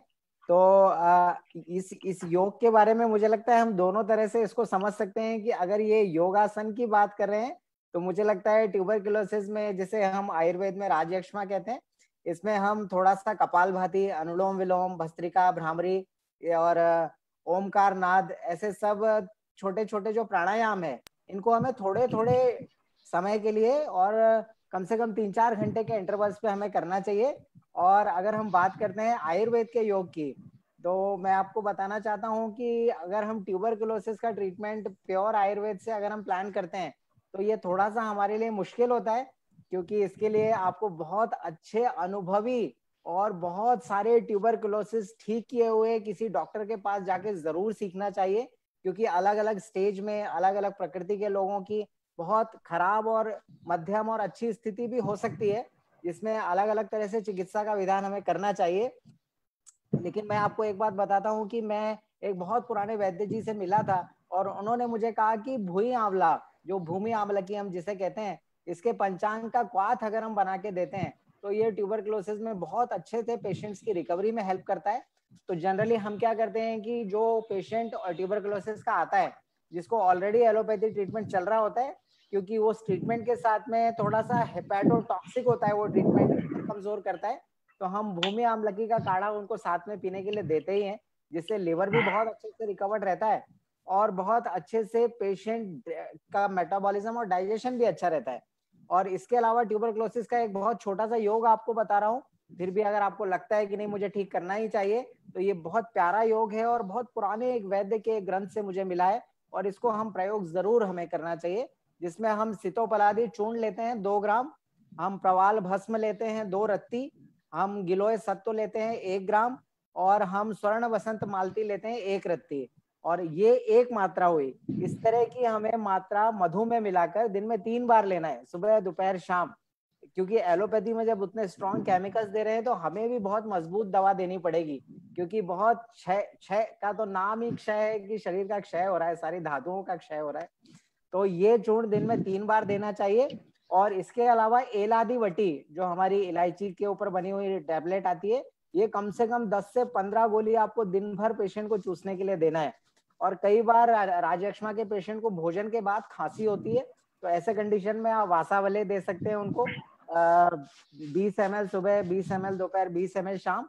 और अगर ऐसा लगता है कि ये रूक्षता ज्यादा बढ़ गई है पेशेंट में, तो आप पेशेंट को गाय का, देशी गाय के दूध से दही जमा के निकाला हुआ मक्खन भी दे सकते हैं, लेकिन मक्खन के बाद कम से कम 2 घंटे तक उसे कुछ भी खाना या पीने के लिए नहीं देना है, ताकि मक्खन का व्यवस्थित पाचन हो। और क्षीर पाक विधि से तैयार किया हुआ दूध आपको उस मरीज को आप दे सकते हैं।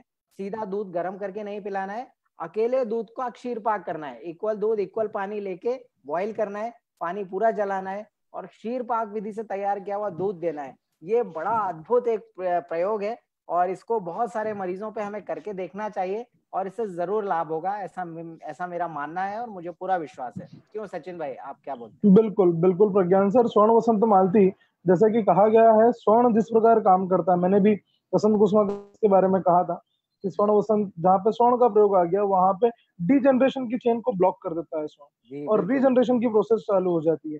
उसी तरह से स्वर्ण वसंत मालती, वसंत कुसुमा और ये जो स्वर्ण के प्रिपरेशन होता है, शीतोपलादी, ये सभी व्रण का कार्य करेंगे। और जैसा प्रज्ञान सर हम लोग राजयक्ष्मा के पेशेंट के लिए, ट्यूबरकुलोसिस के पेशेंट के लिए बोलते हैं कि उसका मल का लॉस नहीं होना चाहिए, मतलब उसका ज्यादा मल या वेस्ट नहीं जाना चाहिए, मतलब हमें उसकी धातुओं के पोषण करना है, उसके धातुओं की रक्षा करना है। तो बहुत सुंदर योग प्रज्ञान सर। इसके बाद सेकंड क्वेश्चन आपके लिए ये आ रहा है कि एरंड तेल और सेंधव लवण का उपयोग जो हमने अभी बताया था कि तमक श्वास के पेशेंट्स के लिए चेस्ट पे अप्लाई करना चाहिए, और आपने एक बहुत अच्छा उदाहरण दिया था कि आपके वैद्य जी ने रात में एक पेशेंट को, जिसको ऐसा लग रहा था कि तमक, काला नमक, उसको कहा कि निगले नहीं, वो बड़ा अच्छा उदाहरण था। वैसे ही एक क्वेश्चन एक स्टूडेंट ने पूछा है, क्या सेंधव लवण और एरंड तेल का प्रयोग अभी कोरोना के काल में जो कंजेशन हो रहा है उस समय यूज किया जा सकता है क्या? जी बिल्कुल सचिन सर, ये बहुत इंपॉर्टेंट क्वेश्चन है और आयुर्वेद के जो हमारे युवा वैद्य हैं उनको ये बहुत इंपॉर्टेंट एक समझने की चीज है कि आपके शरीर में कहीं भी स्टिफनेस हो, आपके घुटने में स्टिफनेस आ जाए, आप कहीं से गिर गए हैं खेलते हुए या सीढ़ी चढ़ते उतरते हुए, कभी आपके कमर में, थाइज में आपको कंजेशन आ गया है, स्टिफनेस आ गई है, शोल्डर स्टिफनेस आ गई है, चेस्ट में स्टिफनेस आ गई है, खांसते खांसते पेशेंट उलझ गया है। देखो ट्यूबरकुलोसिस में या फिर कोरोना जैसे कंडीशन में अगर कभी किसी पेशेंट को खांसते हुए या फिर लंग्स में सांस एकदम फूल के और अगर उसको रक्त का वमन हो जाए, तो वो एक कंडीशन को छोड़ के, जहां पर बहुत एक्सट्रीमली पित्त विशिएटेड है, ऐसे कंडीशन को छोड़ के और जितने भी कंजेशन वाले कंडीशंस हैं उन सब में डेफिनेटली एरंड तेल और सेंधव का बहुत प्रॉमिसिंग एक फॉर्मूला है और ये फॉर्मूला कभी भी आपका सर झुकने नहीं देता, ये बात मैंने देखी है। इसको निश्चिंत होकर आप इस्तेमाल कर सकते हैं। बहुत बढ़िया प्रज्ञान सर। एक आखिरी क्वेश्चन आपके लिए ये है, अराइज हुआ है कि श्वास के रोगियों के लिए क्या बेस्ट अनुपान आप अप्लाई करने के लिए कहेंगे कि श्वास के रोगी को औषध अनुपान में यही लेना चाहिए? जी देखिए, श्वास के रोगी के लिए जो अनुपान है, सबसे अच्छा अनुपान तो आजकल घर घर में हम आयुर्वेद के सारे वैद्य बांट रहे हैं, जिसको हम त्रिकटु कहते हैं, और त्रिकटु का काढ़ा बना के अगर आप अभी तो पूरे देश में पहुंच चुका है हमारा श्वास का अनुपान। बिल्कुल बिल्कुल सही। रिकटू का काढ़ा बना के अगर आप लेते हैं तो बहुत अच्छा काम करेगा। और इसके अलावा अगर आप और अच्छी मेडिसिन की तरफ जाएं तो कनकासो बहुत अच्छा काम करती है, वासावले जी। बहुत अच्छा काम करता है, सोमासो अच्छा काम करती है, कंटकारी अवले बहुत अच्छा काम करता है, च्यवनप्राश, हमारा च्यवनप्राश बहुत अच्छा काम करता है। तो इस तरह से बहुत सारे अच्छे चीजें हैं छोटे छोटे जिनका आप उपयोग कर सकते हैं। और कुछ नहीं मिले तो आखिरी में तो हमारा काला नमक पानी में घोल के पीजिए, सबसे अच्छा अनुपान आपके लिए ये रहेगा। बहुत सुंदर बहुत सुंदर। एक क्वेश्चन प्रज्ञान सर, वो आप और हम दोनों साथ में लेंगे। वो क्वेश्चन ऐसा है कि आपने जिस प्रकार भस्मों का प्रयोग बताया श्वास कास के रोगियों के लिए और साइनसाइटिस के लिए, तो एक क्वेश्चन ये था कि क्या ये जो आपका एक सेकंड में बताऊं आपको। हाँ, सोडा बाइकार्ब कार्ब, इससे कोई साइड इफेक्ट है क्या?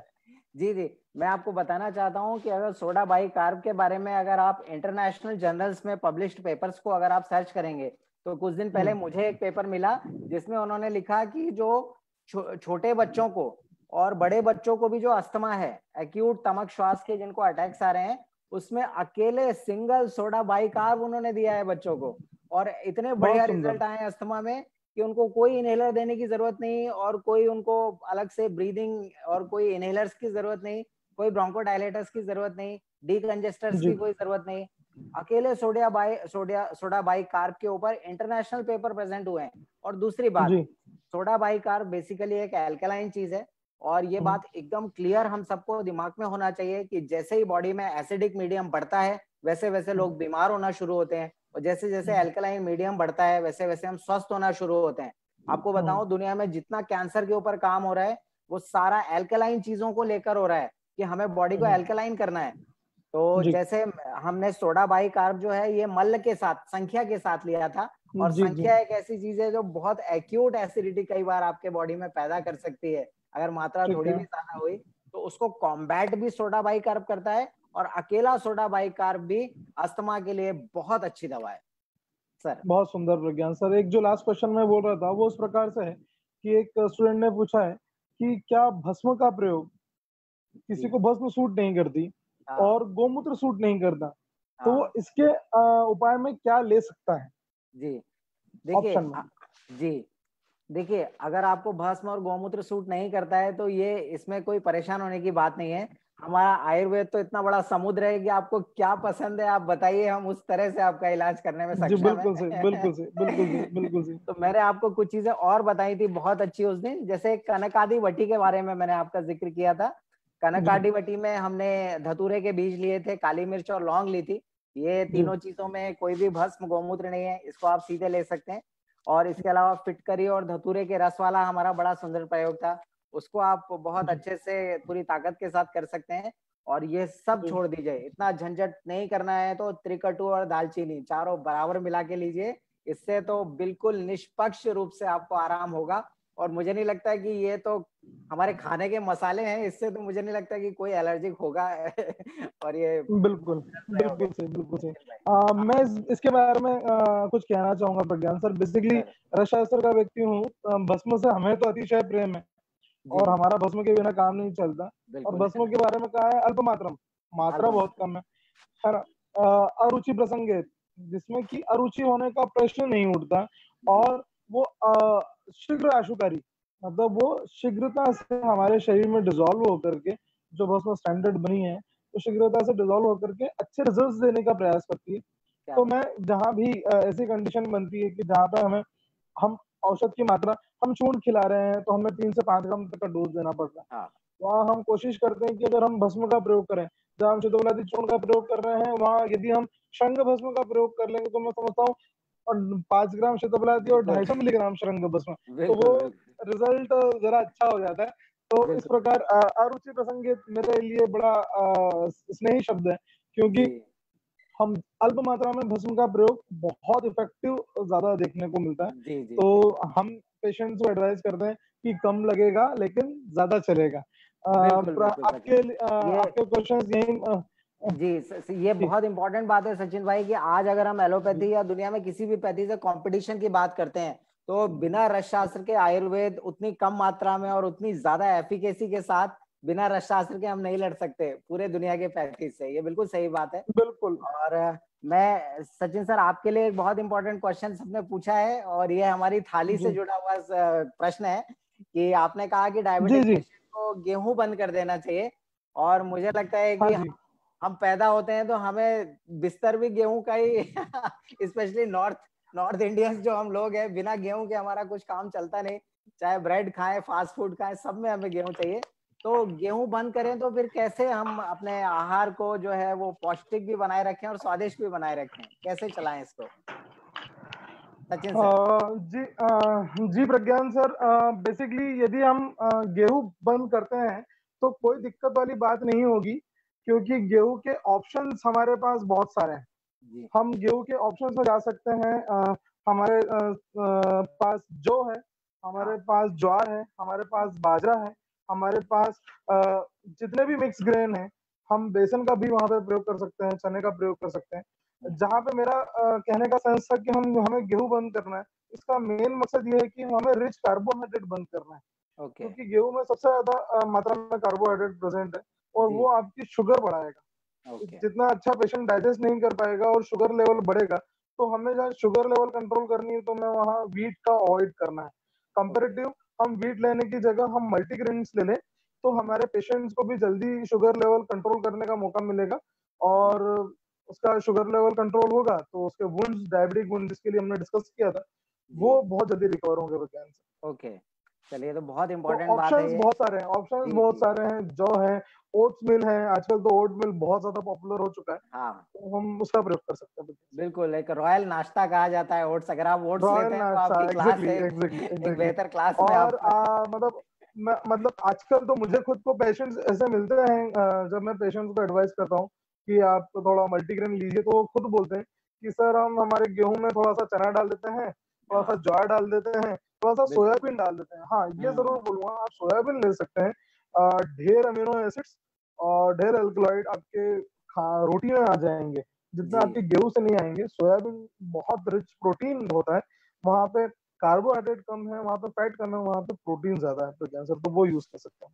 क्या बात है, आप थोड़ा सा सोयाबीन भी ऐड कर सकते हैं। और इसके साथ एक और प्रश्न आपके लिए सचिन सर आया है कि आजकल बहुत मार्केट में जो फ्लैक्स सीड्स का पूरा मार्केट में दबदबा है इस समय बना हुआ है। बहुत सारी भ्रांतियां भी हैं इसके बारे में और बहुत सारी सच्चाई भी है। तो टाइप 2 डायबिटीज किस तरह से ये हमको लाभ कर सकता है, आप प्लीज थोड़ा इसके बारे में बताएं।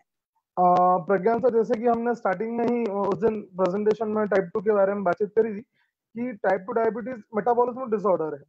जहां पे मेटाबॉलिज्म प्रॉपर काम नहीं कर रहा है, वहां पे ही टाइप 2 डायबिटीज, मतलब आयुर्वेद से मैं कहूँ तो अग्निमांद्य, ये इसका प्रमुख कारण है प्रज्ञान सर। तो जब अग्निमांद्य है तो हमें ऐसे द्रव्यों का प्रयोग करना है जो अग्नि को सुचारू रूप से चलाए। मेडिसिन में हमने उसके लिए अग्नितुंडी बटिका कहा था, जिक्र किया था कि हम अग्नितुंडी बटिका प्रयोग करेंगे तो हमारा डाइजेशन बहुत अच्छा इंप्रूव होगा। फ्लैक्सीड अमृत है प्रज्ञान सर डायबिटिक पेशेंट्स के लिए भी। क्या बात है, क्योंकि फ्लैक्सीड जो होता है वो आपका डाइजेशन को इम्प्रूव करने के लिए बहुत बेनिफिशियल होता है। जैसा मैंने कहा आपको, अमीनो एसिड फ्लैक्सीड में भी भरपूर मात्रा में है, और ओमेगा 3 फैटी एसिड फ्लैक्सीड में भरपूर मात्रा में है। और सबसे इम्पोर्टेंट जो अभी की कंडीशन में फ्लैक्सीड का जो यूज किया जा रहा है वो जॉइंट डिसऑर्डर के लिए है। कभी चर्चा होगी तो हम जॉइंट डिसऑर्डर पे प्रज्ञान सर फ्लैक्सीड का यूज देखेंगे।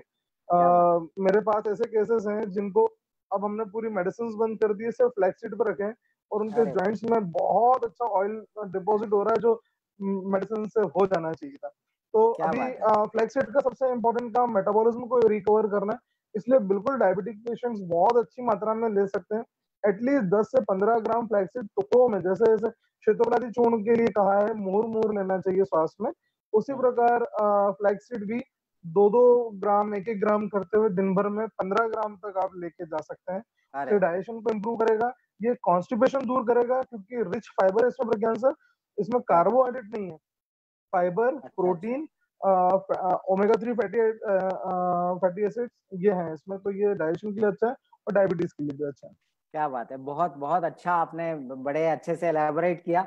हमारा एक गांव है छोटा सा, हमारे गांव में फ्लैक्स की बहुत खेती होती है, इस अलसी की बहुत खेती होती है सचिन सर, और हमारे गांव में उसको बिजली बोला जाता है। ये बिजली के बीज है और ये बिजली का तेल निकलता है इसमें से। बिल्कुल सही, वो फ्लैक्सीड खाने वालों में बिजली जैसी ताकत रहती है। बिल्कुल सही।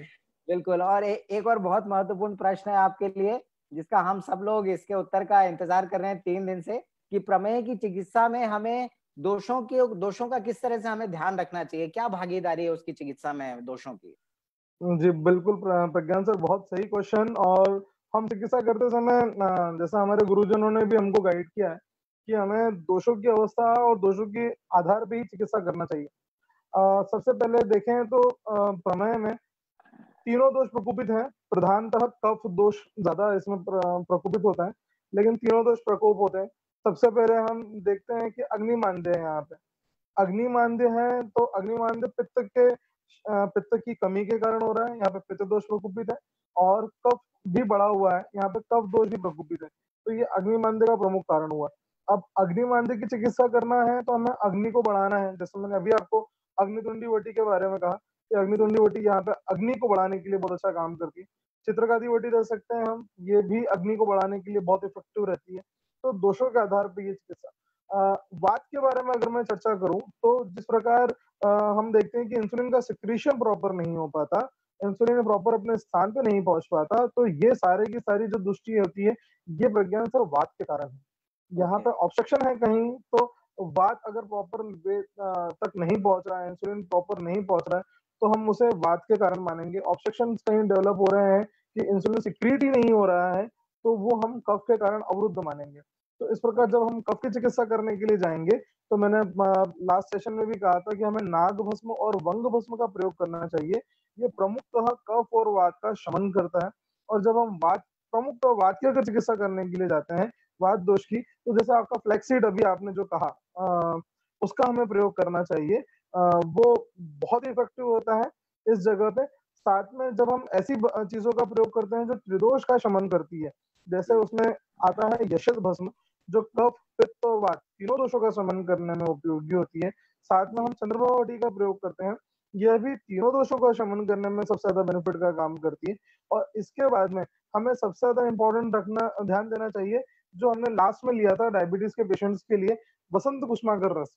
प्रज्ञान सर, वसंत कुसुमाकर रस भी तीनों दोषों का शमन करने के लिए श्रेष्ठ औषध कहा गया है, और इसके साथ में वो रसायन कर्म भी करता है। तो हमारे दोषों का इस प्रकार से शमन हो सकता है। और हमारे विद्यार्थियों को भी ये चाहिए कि पेशेंट के दोष देख करके उस प्रकार के औषध की, उसको प्रकल्पों की, योगों की उसको चिकित्सा करें। क्या बात है। बिल्कुल, डॉक्टर सचिन सर ने हमें उस दिन भी वसंत कुसुमाकर रस के बारे में काफी इलैबोरेटली बताया था। और मैं सर के बारे में एक चीज और जाते जाते आपको बताना चाहता हूं कि जिस तरह से ये प्रमेह की चिकित्सा करते हैं, उसी तरह से लगभग सभी रोग और जटिल और कठिन रोग जो हमें ठीक करना बहुत मुश्किल है, ऐसे सैकड़ों पेशेंट डॉक्टर सचिन सर ठीक करते हैं, पूरी मजबूती से इसके साथ ठीक करते हैं। और बहुत अच्छे से स्टैंडर्डाइज किया है उन्होंने, और बहुत कुछ सीखने का मौका उनसे आगे भी हमें मिलेगा। इसी कामना के साथ हम इस कार्यक्रम को विराम दें। सचिन सर। धन्यवाद प्रज्ञान सर। मैं भी प्रज्ञान सर का तहे दिल से आभारी हूँ, शुक्रिया अदा करता हूँ। हम दोनों को इस जुगलबंदी का मौका मिला। और एक बार फिर से वाव फाउंडेशन भोपाल, और लास्ट टाइम बोलना भूल गया था, अर्पण आयुर्वेद, हमारे छोटे भाई आशीष पाल को भी बहुत सारा धन्यवाद। हमारे सभी गुरुजन को बहुत सारा धन्यवाद। बिल्कुल, थैंक यू सो मच, बहुत बहुत धन्यवाद। ओके ओके, थैंक यू, धन्यवाद धन्यवाद, नमस्कार नमस्कार। आप दोनों वैद्यों का हमसे पुनः जुड़ने के लिए और हमारे दर्शकों का मार्गदर्शन करने के लिए बहुत बहुत धन्यवाद। और आप सभी दर्शकों का, आप सभी कद्रदानों का, जी हाँ, आप सभी दर्शकों का मैं बहुत बहुत धन्यवाद करना चाहूंगी कि इस सफर में आप रोज हमारे साथ यूं ही बने रहते हैं। कल हम आपसे जुड़ेंगे वैद्य मित्रम जूनियर के अंतर्गत एक और सत्र लेकर। कल हमारे साथ जुड़ेंगे डॉक्टर प्रशांत डीमत सर, और वो आपसे बात करेंगे मेडिकल स्टैटिस्टिक्स पर। तो कल आप हमसे जुड़ना ना भूलें। सितारों को आंखों में बसाए रखना, बड़े दूर तक रात होगी, मुसाफिर हो तुम भी, मुसाफिर है हम भी, फिर किसी मोड़ पर मुलाकात होगी। और हमारे लिए वो किसी मोड़ है कल शाम 6:30 बजे। तो कल शाम 6:30 बजे हमसे मिलना ना भूलें। तब तक के लिए हमें आज्ञा दें। भगवान धन्वंतरी जी की कृपा हमेशा आप पर बनी रहे, इसी कामना के साथ मैं आपसे अलविदा कहती हूँ। शुभ रात्रि।